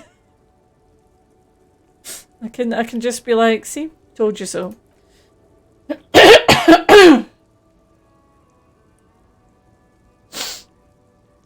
She thinks I'm a bit of an idiot. I blacked out from sheer heartbreak and lost all memory of the world. I blacked out after a night of heavy drinking and lost all memory of the world. Like Gabrielle in Bergunti Puera. She nods and smiles unkindly. You're the opposite of me then. I remember everything, even things I never knew. Avrokar is saying, I'm not going to read too much into your but I'm interested now. The smell liquor on Gabriel's lips after the shoot in the motor park, the roses on the day of Franco Negro's coronation, on the grand stairs of Raheel, the smoke from the fowling piece when Dolores Dye was shot, the look on her face like an orgasm, the wound in her chest, my hand in my father's hand. She closes her eyes, her eyelids trembling, except I never had a father and I never shot her innocence. Dolores Dye. Isn't that dangerous? Thought insertion, dithering. The Grand Catala Magistral. She savours the lungful. It's more than dangerous, it's sad. But first I had to make a living. Okay, so she just did it because it's a dangerous job to make money. And now, yeah. When you've seen it all go away like that, rolling off like the sea and then come back to this. She gestures to the square, the broken horse monument, the clanging of machines in the distance. So she's using it as escapism. What are we doing here? For thousands of years, Gabriel doesn't have to be like this. We can just give up. We can just become vapor. Oh, okay. Yeah, what does it look like? Like looking into the ocean at night in the dark. You cannot see it, but you know it's there, and it's big, bigger than anything, bigger than all the things combined. Okay, ominous then. What does it feel like? Nothing until it starts. When you're deep enough, then for me, it's like autumn. dark grey and orange. The orange of streetlights, the colour of trees and the electric light. It smells like autumn too. It smells terrible. Nostalgia, cooped up in the cabin, shaken, terrible nostalgia. For yourself or humans, it's all too much to bear. She loves it. How do you pass through it? In the belly of an airship behind steel windows, so you don't look straight into it. It's not advised to look into it. Okay. Not in this lorry then. No, the same one, a roller. They're all nowadays. Special wheels for connecting to the floor of the hold. She points to the machines clumped up like toys. Okay. So you said we could just become vapor. Yes.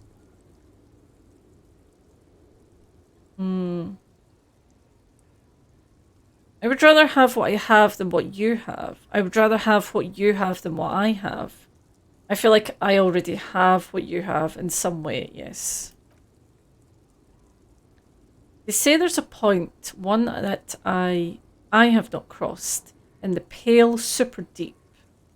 If you stray too far off course on the U41A, or in Lomonosov's land, where every step you take is one step further from home, no matter the direction. It's a point you cannot come back from. Your mind becomes so radiant with the past, there's a flip.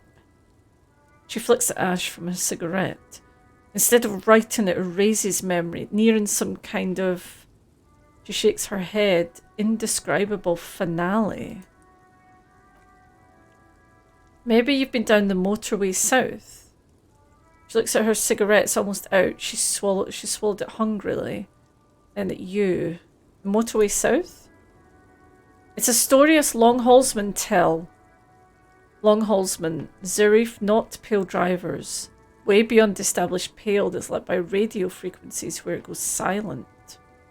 And dark. And the process begins. Erasure. Kilometre by kilometre in any direction. The motorway south is a road you cannot come back from. Oh, okay. What's at the end of the motorway south? No one knows. I've only glimpsed the beginning. Okay. I've only felt it in the distance when I was a child. She goes silent, her eyes close and her hands shake. A child rowing on the lake. Hosanna. Sigh escapes her lips in silence as she stares within herself. There's nothing more to do now, she's far away. You've fried both your brains enough for today. No response. Okay.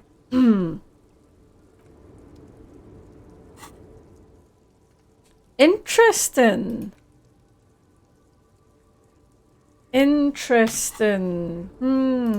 Okay. Let's put a point into empathy since it's come up a couple of times recently. Okay. Yeah, the story. Oh, so these are the checks I can try again now.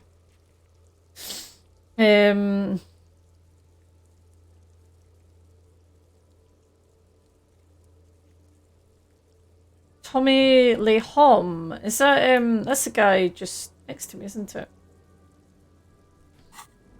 Or the guy just over here? Yeah, this storyline is definitely not going the way I thought. But then I suppose I didn't really know where it was going to go. But it's... yeah. Are you Tommy Lehom? Still here, stuck in this You damn are, jam. yes. What's up? Okay. Do we see in his eyes? In his eyes, a half-familiar longing flicks up brown and gold. It's hard to say. His gaze wanders southwest down the street that goes beyond the horizon. The road continues for miles, flowing together with other roads. Okay. Yeah, where does it go? Above the Jamrock Quarter in the form of a raised motorway and the never-ending sprawl of Faubourg. High above buildings new and old, the air filled with rumble of motor engines. Further, to the old south, to the furthest outskirts of Revachol, through the checkered fields of farmland, upstream to the river Esperance, past Monte Martin, the border approaches. What's beyond the border? You cannot see, it's out of the city. Up ahead, the mist blocks all sight. A gale blows across your cheeks, it is cold. And what's in the southwest? Excuse me? He emerges from the riviere. Hell, I get longing. I felt something similar since I woke up. Man, he says, I don't know what to say. Not much anyone can do. There's no help in an absence, you know? I miss my family. They're all I have. My wife, a second kid on the way. Waiting all the way in Diora. And here I am stuck in this shit so far from home. Diora. Diora off the Seven Seas. It's on the other end of La Caleu. Pretty much. And on another island called Laurentide off mainland. We've got a little place there. I can always hear my kid laugh when it snows. What's it like to miss someone? What's it like? Good and bad. An ache that brings you joy. He smiles warmly. I think of them a lot. I dream of these silly scenarios in great detail of living with them. It comforts me. What about you, cop man? You missing someone? Is that what this is? This feeling? No, it's scarier than that. You're pursued by a hunter smelling of apricots and sorrow and the past. Yeah. I feel hunted. By what? A shadowy figure, known only to me as an ex-something. Ex-wife. Pain burns in your chest, radiating a crown of arteries on fire. Ex-wife. No, it's a sinister presence that haunts me across all planes of existence. Or it followed me into this world when I awoke. I think it might be a planar hunter. Let's go ex-wife. Sinister presence. Well, that sounds really bad. I hope that doesn't happen to my marriage.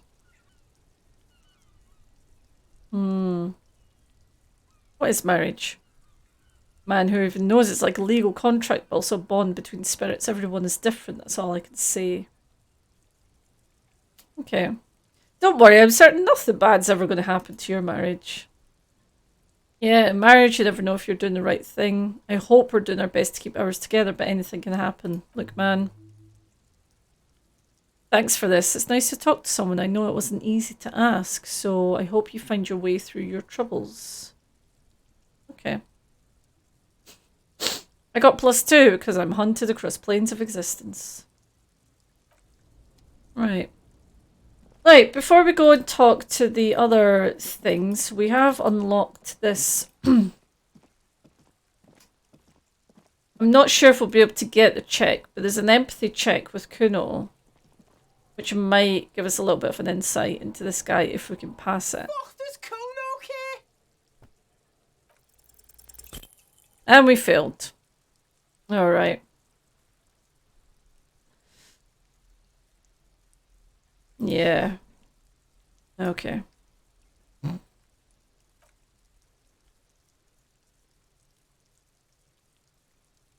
Alright. I mean, maybe we'll never know. Maybe we'll never find out what's going on with Kuno. Seems like that kind of kid. He's, you know, he's obviously got something troubling him. But it also seems like it's going to be really hard to talk to him. So... Okay.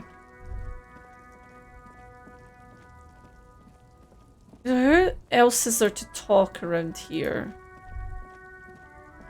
There's you. You're not really... This is like the... That's right. So that's like the racist guy. The racist truck owner. This is everybody. Before we talk to him... Right. Let's go and talk to the racist guy. Looking for something, Hunt? Huh? Coming to tell me to fuck off again?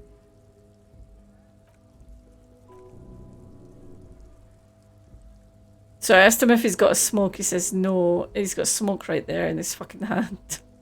Snatch that shit out of his fat fingers. You need it after listening to his garbage. You're smoking one right now. My last one. You hiding smokes from me? Why would I do that? I'm an honest man. That's a cigarette and flicks a tiny stub towards the tree. Cool. I changed my mind anyway. Alright. Let's see what he says about drugs. Drugs, they're shit, man. I don't let anything pollute my body. He's smoking that cigarette again. You know where that shit comes from. Yeah, okay. Oh, it's snowing again.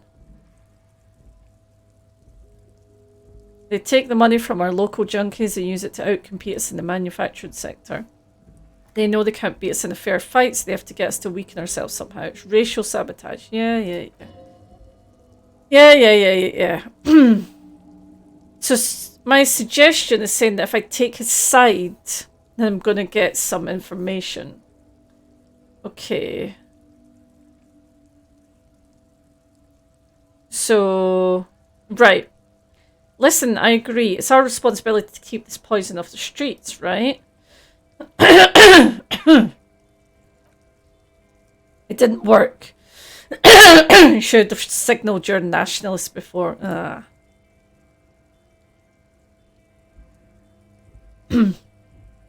I don't know shit, and if I did, I wouldn't tell you. What are you still hanging around here for, then? What do you think? I can't leave the lorry unguarded. Stuff's been getting looted lately. Okay. There was a bunch of spilled boxes in the back of a big lorry nearby. Yes, I saw one. You know what happened? Yeah, I knew the guy. He was an honest driver who loved his country. We were having a good debate about genetics. Oh, that sounds lovely. Yeah, lost his job over it. Since he left, I haven't had anyone to talk to. Oh, well, it serves him right. So if it's not you, then who's running drugs through Terminal B? Isn't it obvious? Sealing, he's saying it is. His little side business is a scam. I wouldn't be surprised if he was peddling drugs as well. The street vendor. That guy's a lorry driver. Oh, so we did meet that guy who was peddling his wares. Right, okay. Yep, some more racist shit. Okay. We need to go and see Sileng then. Oh, I like the snow. What I need to do, because we don't have much money, is I need to go and see how much we've got in our bag.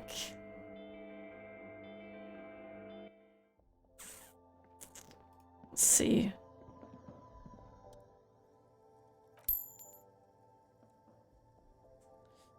Not enough. Do you know what you should do with the money? You should buy more alcohol. I'd love to, but also I need somewhere to stay. Okay. That's annoying. They can make a little bit of money from that, but not that much. And we're going to need 20 every evening. Yeah. Okay, where was Sealing?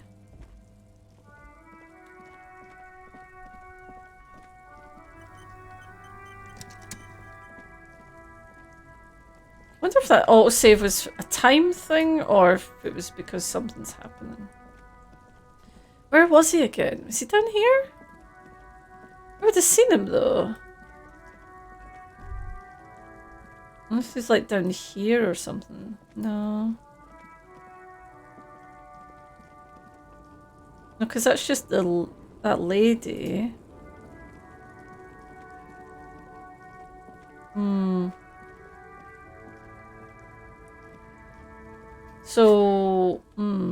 is he? I see the map. Okay.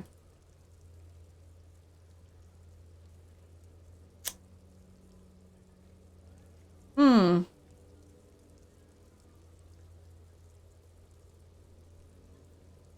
So he was like, so he's out and like down a bit. Okay.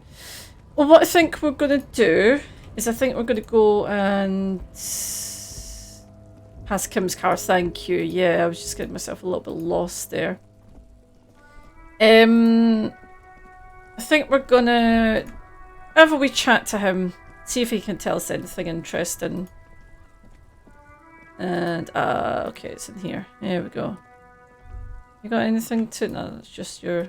Anything for me to pick up down here? Oh, I don't think I went around here before. Ooh, there's a bin. Ooh, plastic rubbish. Great.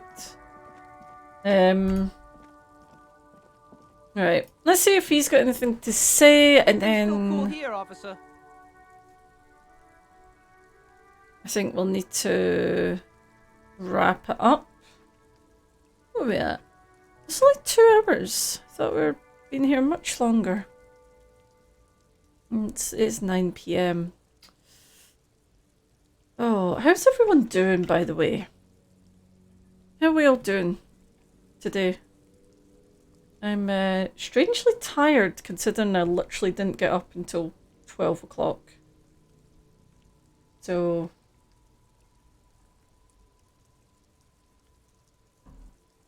I think I've just got that like sort of lazy, tired feeling where you just sort of feel tired all day. Guspo's making some new noises. Ooh. Yes, Guspo got himself a new Ableton. It's having fun, it would seem. I look forward to hearing that later. So he says drugs ruin lives. Unless you're into drugs. In which case drugs are excellent. Kisses his fingers. Tasty, tasty drugs. I'm super into drugs. That's very cool. A lot of the coolest detectives do drugs. Sadly, I don't have any drugs on sale, or at my home, or on my person. He smiles. Okay. We're looking for a lorry driver who's transporting drugs. He or she's in this traffic jam. That's even cooler. You investigate that and all. But he points to the goods. I'm not a lorry driver. I'm just a street vendor. I don't know anything about that. But you are a lorryman. Another driver has identified you as such. Who said that? It's a fat racist, right? I bet it's him. He has an agenda against me because I'm an immigrant who works harder than he does. He's a hater. I agree with that, but I also do suspect that you also drive a lorry. So you're a lorry driver? No, I just said I work harder and he's an asshole. I'm... okay. Maybe I'm a lorry driver too. A little. That's not the most important thing about me. It's my day job. This is my dream. Okay. So you forgot to tell me. Exactly. It's such a small part of my life. It's in the rear view mirror now. I'm climbing out of that hole. With ingenuity. Right. What do you know about the drug operation? Nothing. I'm not a dumb guy. I don't get involved with that crowd. What crowd is that?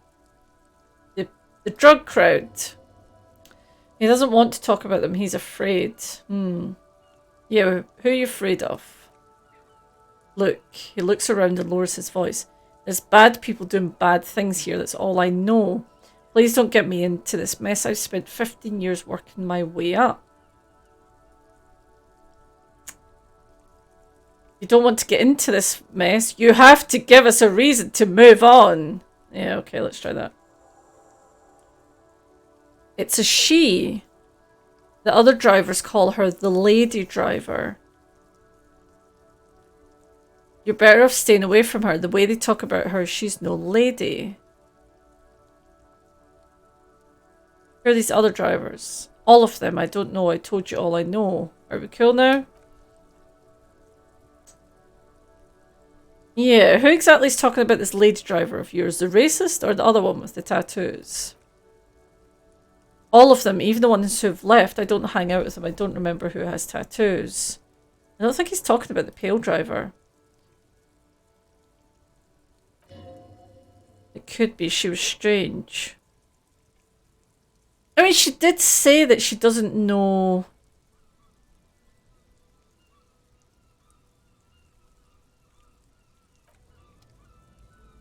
She does say she doesn't know what's on her truck.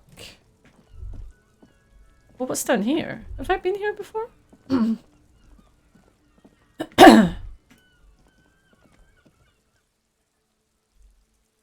What's this place?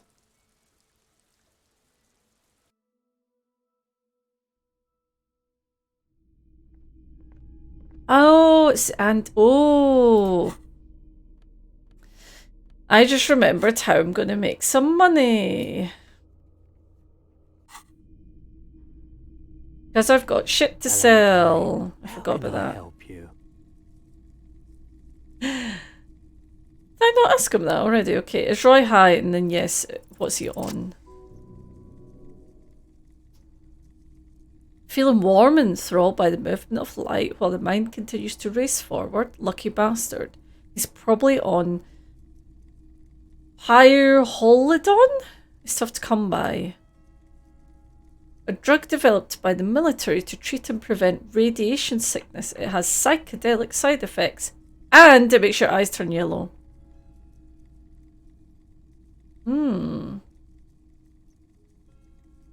Is it just me or is it really warm in here? Phyllis said, I tried to keep the shop at a comfortable temperature. There's a note of indignation in his voice. Interesting. Those triangle patches on his vest, you have a feeling they mean something. I didn't really speak to this. I didn't really get much out of this guy the first time around. So maybe there's more going on here.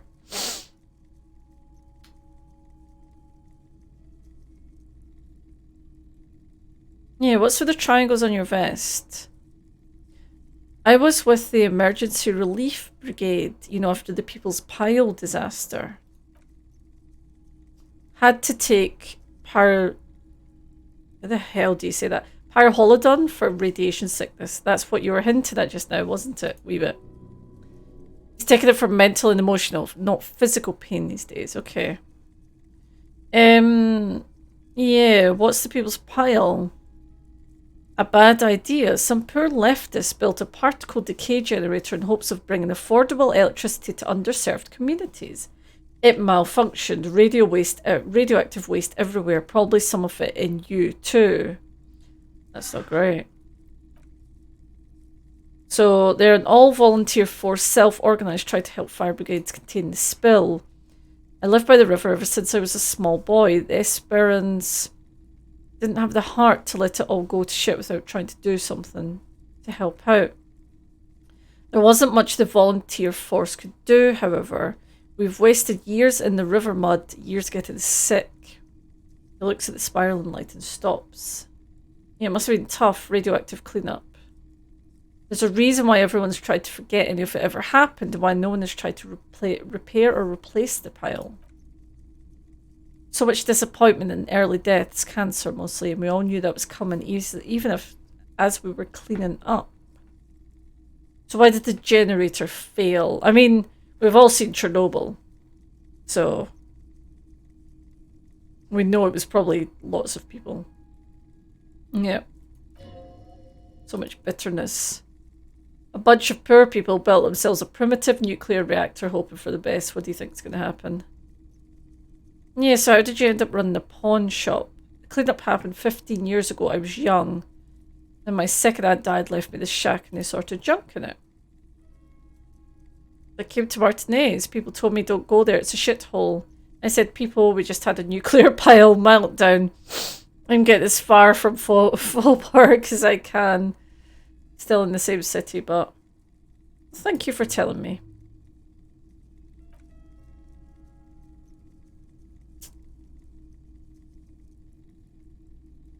So I feel bad asking him to share his drugs with me, but have I tried it before? He's worried about me. The lieutenant steps away, pretending to admire some of the knickknacks. Looks like he doesn't want to get involved.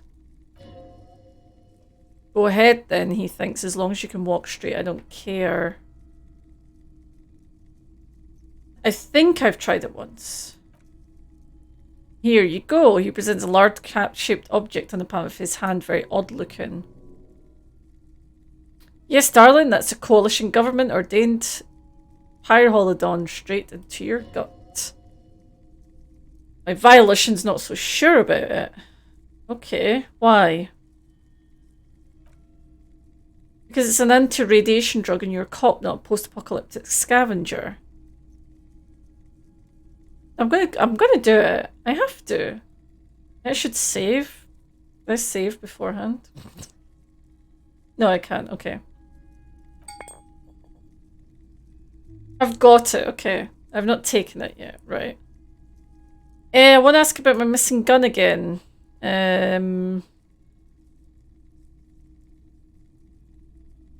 Right. So yeah.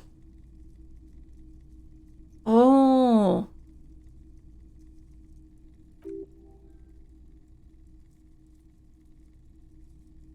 Yeah. So we know that someone's bought my gun. Do you have recordings of the Col de Mamadaqua? He looks at you with astonishment. Sorry, I never would have guessed that you were interested in ultrasonic sounds or birds for that matter. I have hobbies just like all normal people because I'm a normal person. I didn't mean to imply otherwise. Well, it's been a while since I've gone hunting from the Col de Mamadaqua myself. Once knew a group of young musicians who decided they didn't want to play music anymore and started looking for all kinds of interesting sounds instead. This was before, you know, lost touch with them after that. That sounds cool. One of them was obsessed with recording the Col de Mamadaqua. He was one of those passionate people who knew a lot about all kinds of strange things, so he got the rest of us to join in. Did you ever find it? We thought we did. We got together all these recordings of unusual sound patterns, compared them, cut them up and combined them into the Symphonia Col de Mamadaqua. Can I listen to it?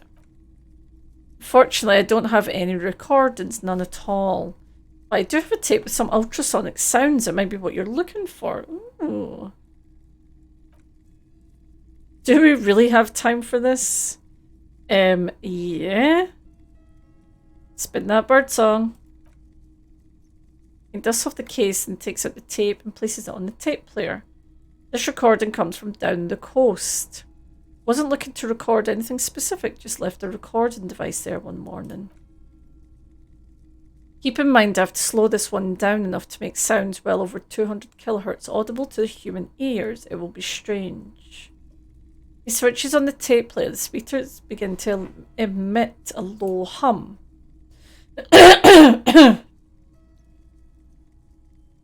As the hum grows louder, modulating, but always unnaturally, uncomfortably low, like it's coming from not the speakers, but also from inside your chest, breathing is becoming difficult.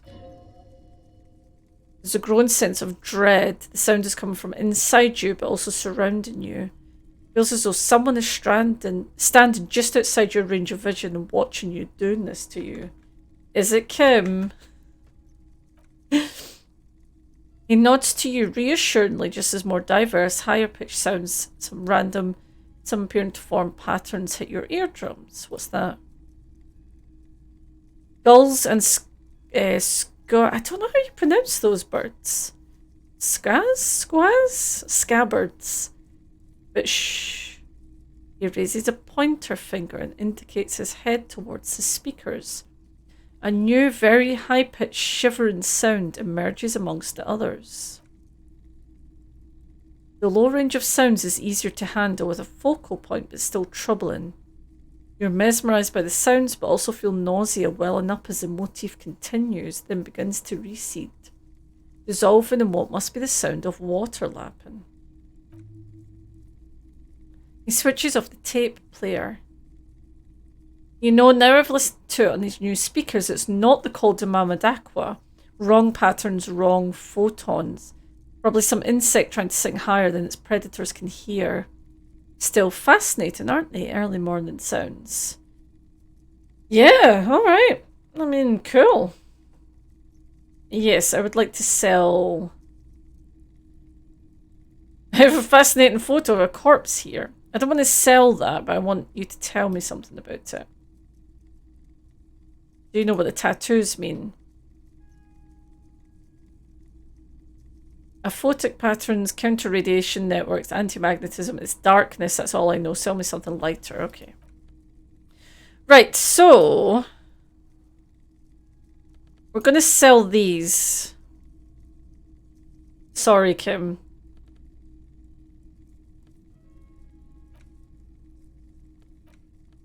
And everything else is just pocket change, so... yep. There's no... we're not really gaining anything from selling these. And we might be able to use them for something else, so... I'd like to sell my clothes. He doesn't want to buy my clothes.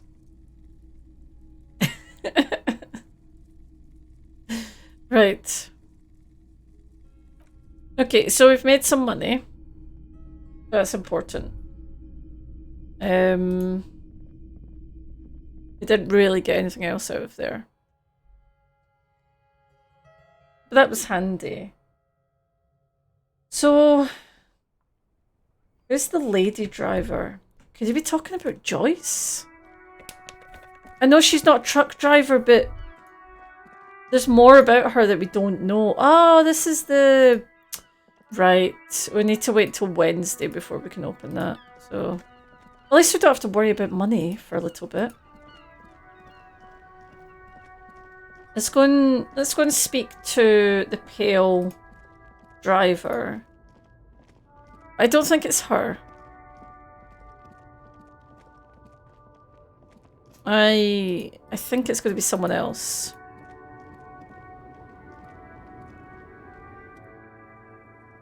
Let's wake her up. What is it? What do you want? Okay.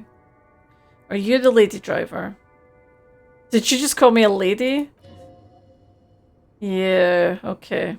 I was told of a woman driver. You're the only woman here. I'm not that either. Her smile dissipates. I've gone too far from it all to remember what was between my legs. It doesn't work like that on the long haul. So you're not the driver everyone's terrified of.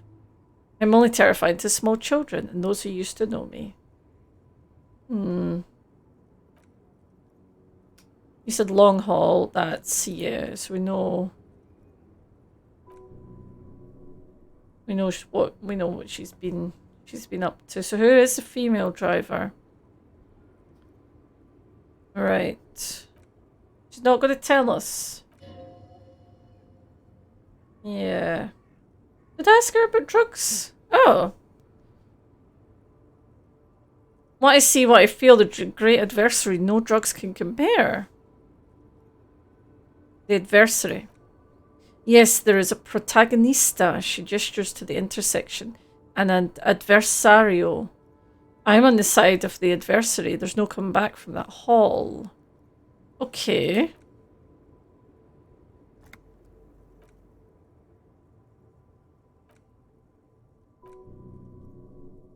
Yeah. So what? This isn't the woman. Yeah. I don't... She doesn't know what she's hauling, but...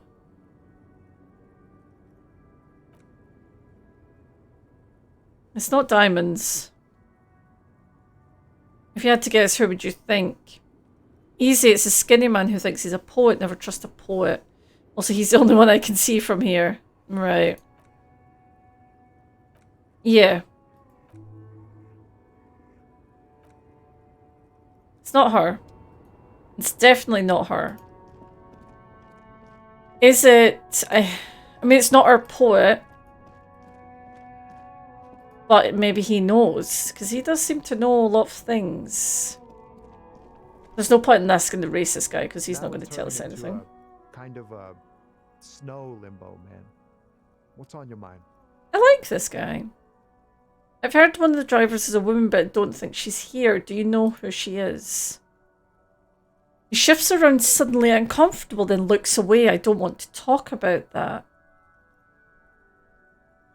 Why? Do you know something? What is it? Man, I was hoping it isn't gonna be her. All I can say is she isn't around here anymore. She isn't some evil drug trafficker, and I don't know where she is.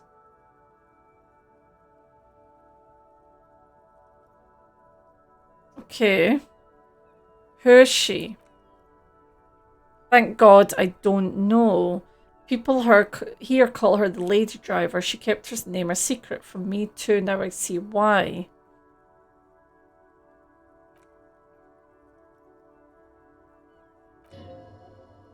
So he's hoping that she's not mixed up in this.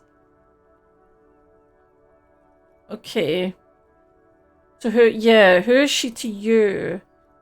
Friend and acquaintance, I don't know. She was the only person in this damn jam I could talk to. She's someone I don't want to rat out to the law, okay? What does she look like? A youngish woman, gruff but in a cool way.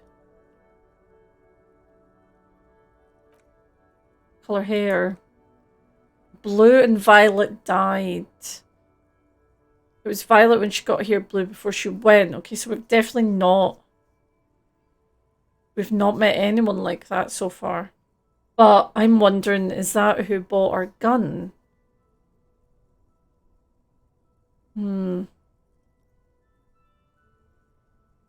Is this a mysterious extra person? Is this a mysterious extra person that was at the body? When did she leave? Damn, I don't want to... Please just let it go. Whatever she did, it can't be that bad. She's not a bad person. I know that much. We need to... Yeah, it's part of a police investigation. The girl's troubled. If you hunt her down, she may not survive. I can only have that on my conscience. It won't come to that. We won't pursue her. This is information. I don't believe you. She's troubled how? She's got the darkness in her. That young person's darkness when you think it's all over and you're looking for a way out. She shared this with you. Yes, this is why I don't want to snitch on her. Yeah. It's not snitching, it's just a few questions. I was told everyone's afraid of her. You're not. I heard the rumours. I saw the other drivers looking at me strange when we talked. But she told me too that she's had a violent life. I wasn't afraid of her, more like for her. Did this violent life include drug trafficking? Well, it looks like it did now, but we didn't talk about that. We talked about life. You know, she talked about her mind. Her mind? The way it worked, the trouble it was giving her. Okay. Pain. Did she leave her lorry? Fuck, man. Go grill someone else with these questions. There are plenty of drivers here who couldn't stand her or were afraid of her. They'd be more happy to rat her out. Are we going to talk to a racist man again? The race man, for one. Okay. Push Tommy and it will break his heart. Aww. No, I like Tommy. I'm not going to push him. No. Oh.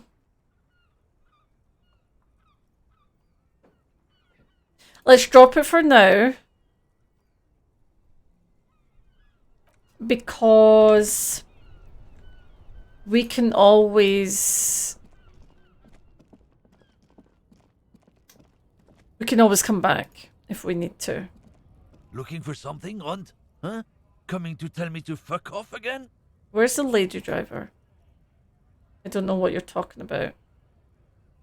Then why are you smirking? Listen up, fuckwits. You don't scare me. You cops don't run Revachol West. You don't run Martinez. You don't run anything.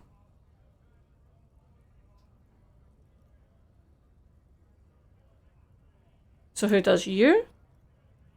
No, he means La Puta Madre. The name resounds like a bell in the air. A dark gong, you got a bad feeling about it. Looks like the lieutenant has his plan. Let him do this. Okay. For a moment, the lorryman is silent and he spits on the pavement. Yeah, him. Cross your arms and nod. Then I presume you're familiar with his peonies. Yeah, he says unsure where this is leading. They're his little bitches. He's got them all over the unions. Not just the unions, he has peonies everywhere. Some say he even has them in the RCM. Dirty fucking peonies who do anything for him. Multi-ethnic drug addicts. Say nothing. You're not peonies, he says. You wouldn't be investigating a drug thing if you were. No, of course not. We're not. But if we were, and one of Madre's drivers were to be oh, he's threatening him. Oh, Kim, I didn't think you had it in you. It's not a hard job. It won't take a long time. It won't make Padre Madre angry. But a stupid fucking racist is standing in the way protecting this thief.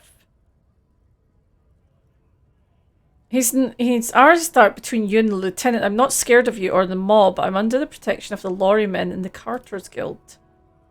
You've seen the corpse in the ceramic armor? The lieutenant points out, did this shitty little guild protect him? Go, Kim, go. Yeah, I've never seen him talk like this. Nah, you wouldn't just leave him out there. He tries to light a fresh cigarette, but as his hands are shaking now, the sentence simply ends. The lieutenant turns and gives you a barely perceptible nod. Nice one, Kim. It softened him up. Okay. It's up to you to finish the job. I mean...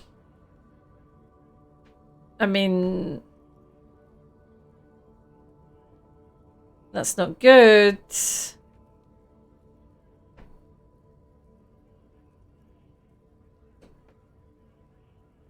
We have to go for it, though. Oh, would you look at that? Jurassic Park.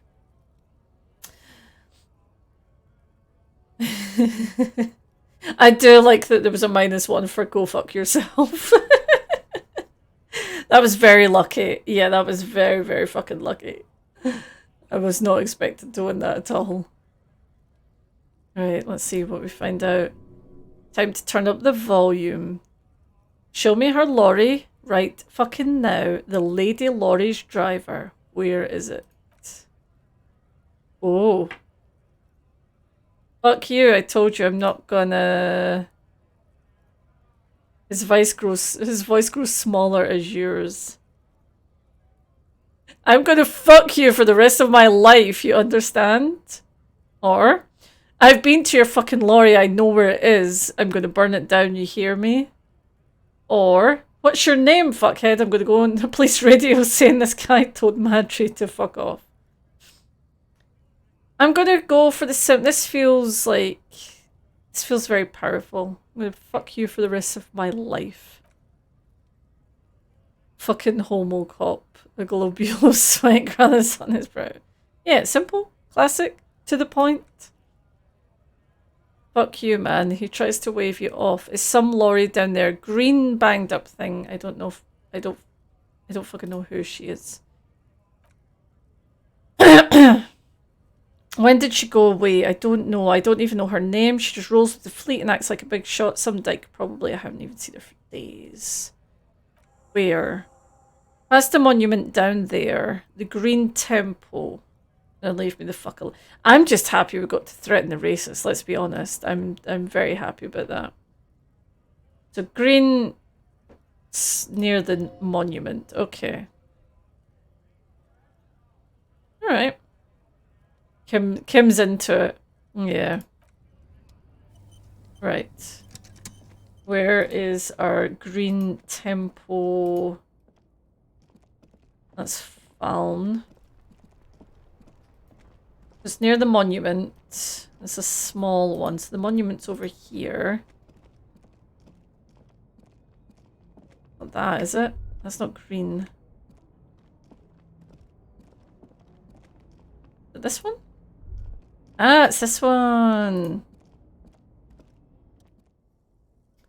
This green Faln AZ Contemporium is parked in the shadow of the ruins looming overhead. It's seen better days. Yes. This must be the one he told us about, unless he was lying. Yeah, try to peek in the window. Glass on the side windows is tinted and covered with dust. You can barely make out the shape of the seat and two steering levers. Feels like you're peeking into someone's home residence. It's always a good day when you get to threaten a racist. I agree. Feels good. Feels good, man. Okay, try the door handle. Door's locked. The handle looks shiny, like it's recently replaced. Right, how are we going to get it open?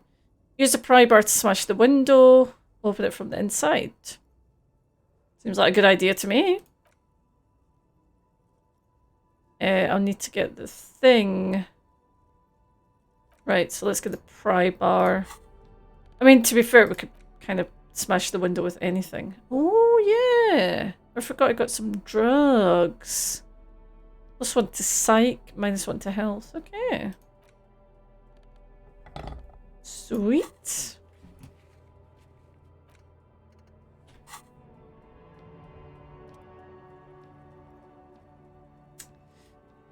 Alright, let's go. Let's see if we get lucky again. Shit. God damn it. The window appears to be shatterproof. No, it's not shatterproof. Give me that. He takes a pry bar from you, gestures, and with little warning. Kim, why didn't you do it first then? Nice. Okay, let's open the door. The smell of cigarettes and perfume welcomes you. The cabin inside is plastered with old movie posters. Actresses smile from the walls. There's a radio transmitter in the front and a toolbox tucked under the driver's seat. Some tools lie scattered near the pedals. Admire the posters. These are movie posters featuring starlets from long-forgotten films. From the 20s, the teens, even the 90s from the last century. One of them particularly catches your eye. The centerfold of an Indune touched right above. Wait, if they've had movies going back to the 90s, why were the kids so surprised at his camera? Because if you've got a film camera, then capable of doing films for so long, for like 60 years at least, then why were the kids surprised? Maybe because it was so thin, I suppose? Yeah. I suppose that kind of makes sense. Extreme local poverty. That makes a lot of sense as well. That they would never have seen a camera like that. I was going to say even my character didn't recognize it, but my character doesn't know much of what's going on anyway, so yeah. Yeah, that does make a lot of sense. So the actress is draped in a sheathed dress, one of her shoulders bared. Hi, Elf Planator. Anyway, thank you for joining. Faded remains of an autograph run across the poster. She's looking past the camera. A feeling of tenderness washes over you, a longing, perhaps, and gentle tragedy. Tragedy. Wait, doesn't she resemble someone you know, but you can't put a finger on whom exactly? Okay. Interesting. The actress and the rare actor all smile you in a warm goodbye. A radio transmitter is attached to the dashboard and the toolbox sits under the driver's seat. Whenever you need an elf planation of something, you know who to call. This is very true. So that was a really terrible pun.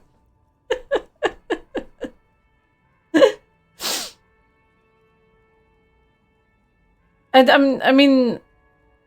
I'm guessing the name's a pun anyway. So I'm not very good at puns, I'm gonna be honest. It's self-explanator. It's self-explanatory. It's self-explanatory. Oh, we're all doing really good. We're all doing really good tonight. Oh, what time is it? Oh my god, it's 20 to 10. I really need to go and get some dinner. Right, okay. Let's find out about this lady driver and then we'll, then we'll get going. Right. It looks like the frequency dial is absent. It requires a key to work, but the key has been removed, likely by the missing lady driver. Lieutenant leans closer to the radio and hums. Strange, there are so many radio stations saved here. It must be over 100. Why would we need so many? For contacting an entire fleet, for example. He flicks a switch on the radio. This is all shortwave, UW and UKV. Looks like we're dealing with an impressive organisational tool. The nerve centre of a huge operation. It's quite the range too. Oh. There's nothing else we can do without the dial key. Pedals.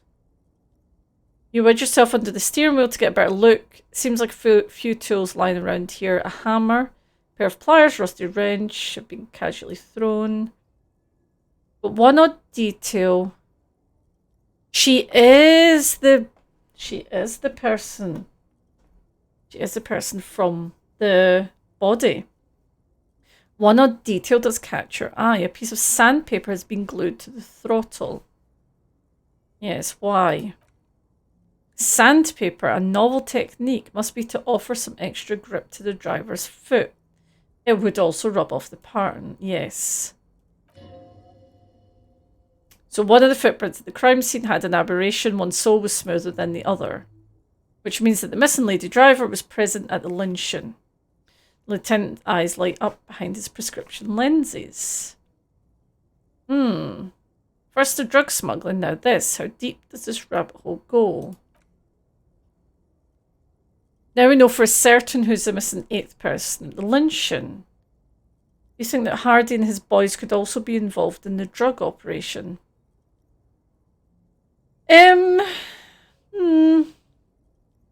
It would fit what Joyce told us, but I'm not sure. We should still go and see what they've got to say about it, yes. Are we finished? No, I want to look at the toolbox. Empty except for a folded newspaper.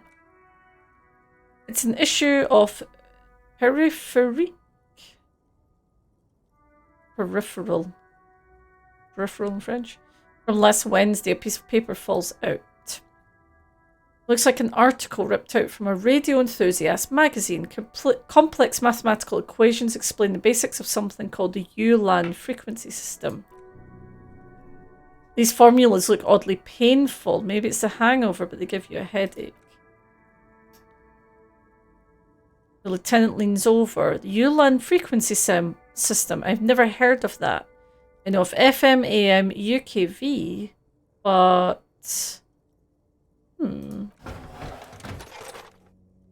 Interesting. I think that's us. Oh, you would like to speak to us. What have you got to say, Kim? All right, we're finished here. Let's quickly debrief and go over what we found, so we don't do it in front of the company rep. Okay. What do you think of all of this? Honestly, I'm quite worried by what we've seen so far. The evidence seems to point to a rather extensive and well-organised operation. Especially intrigued by the radio transmitter, particularly the sheer number of stations.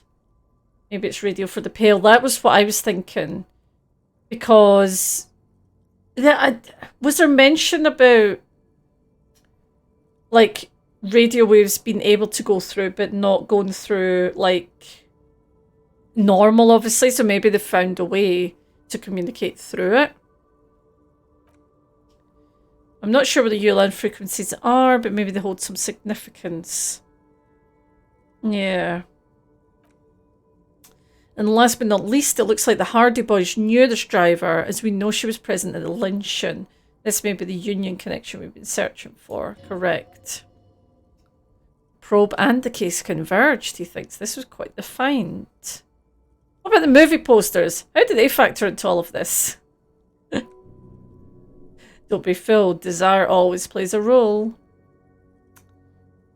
Maybe the trader is some sort of cinephile? I'm wondering if there's a link to our Pale. Our Pale driver. So this is connected to the Union. Like Joyce told us, yes, logistically.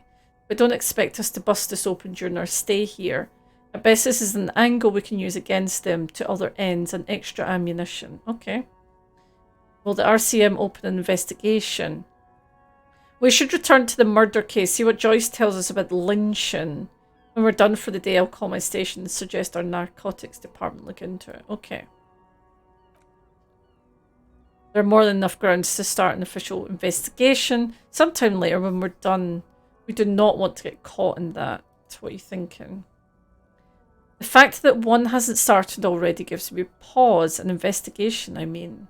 Especially if the Madre grouping is involved. And I can't imagine they aren't. It's certainly worrisome.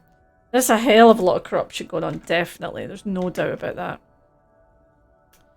All the same, I don't like the idea of internal affairs descending on the matter. That won't help anyone either. Okay. Interesting. Right.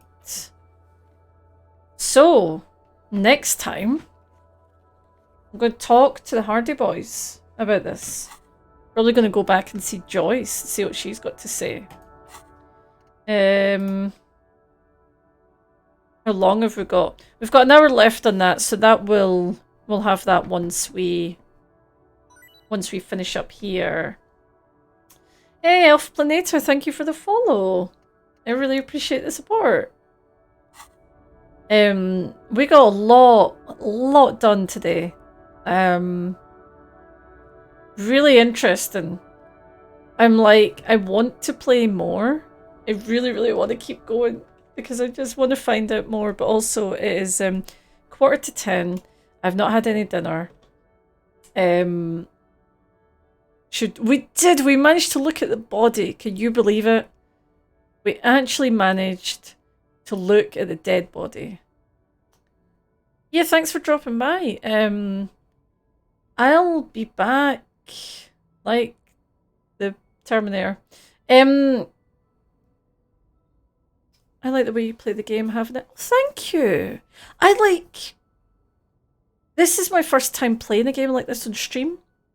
So I do worry because it feels like a very personal game.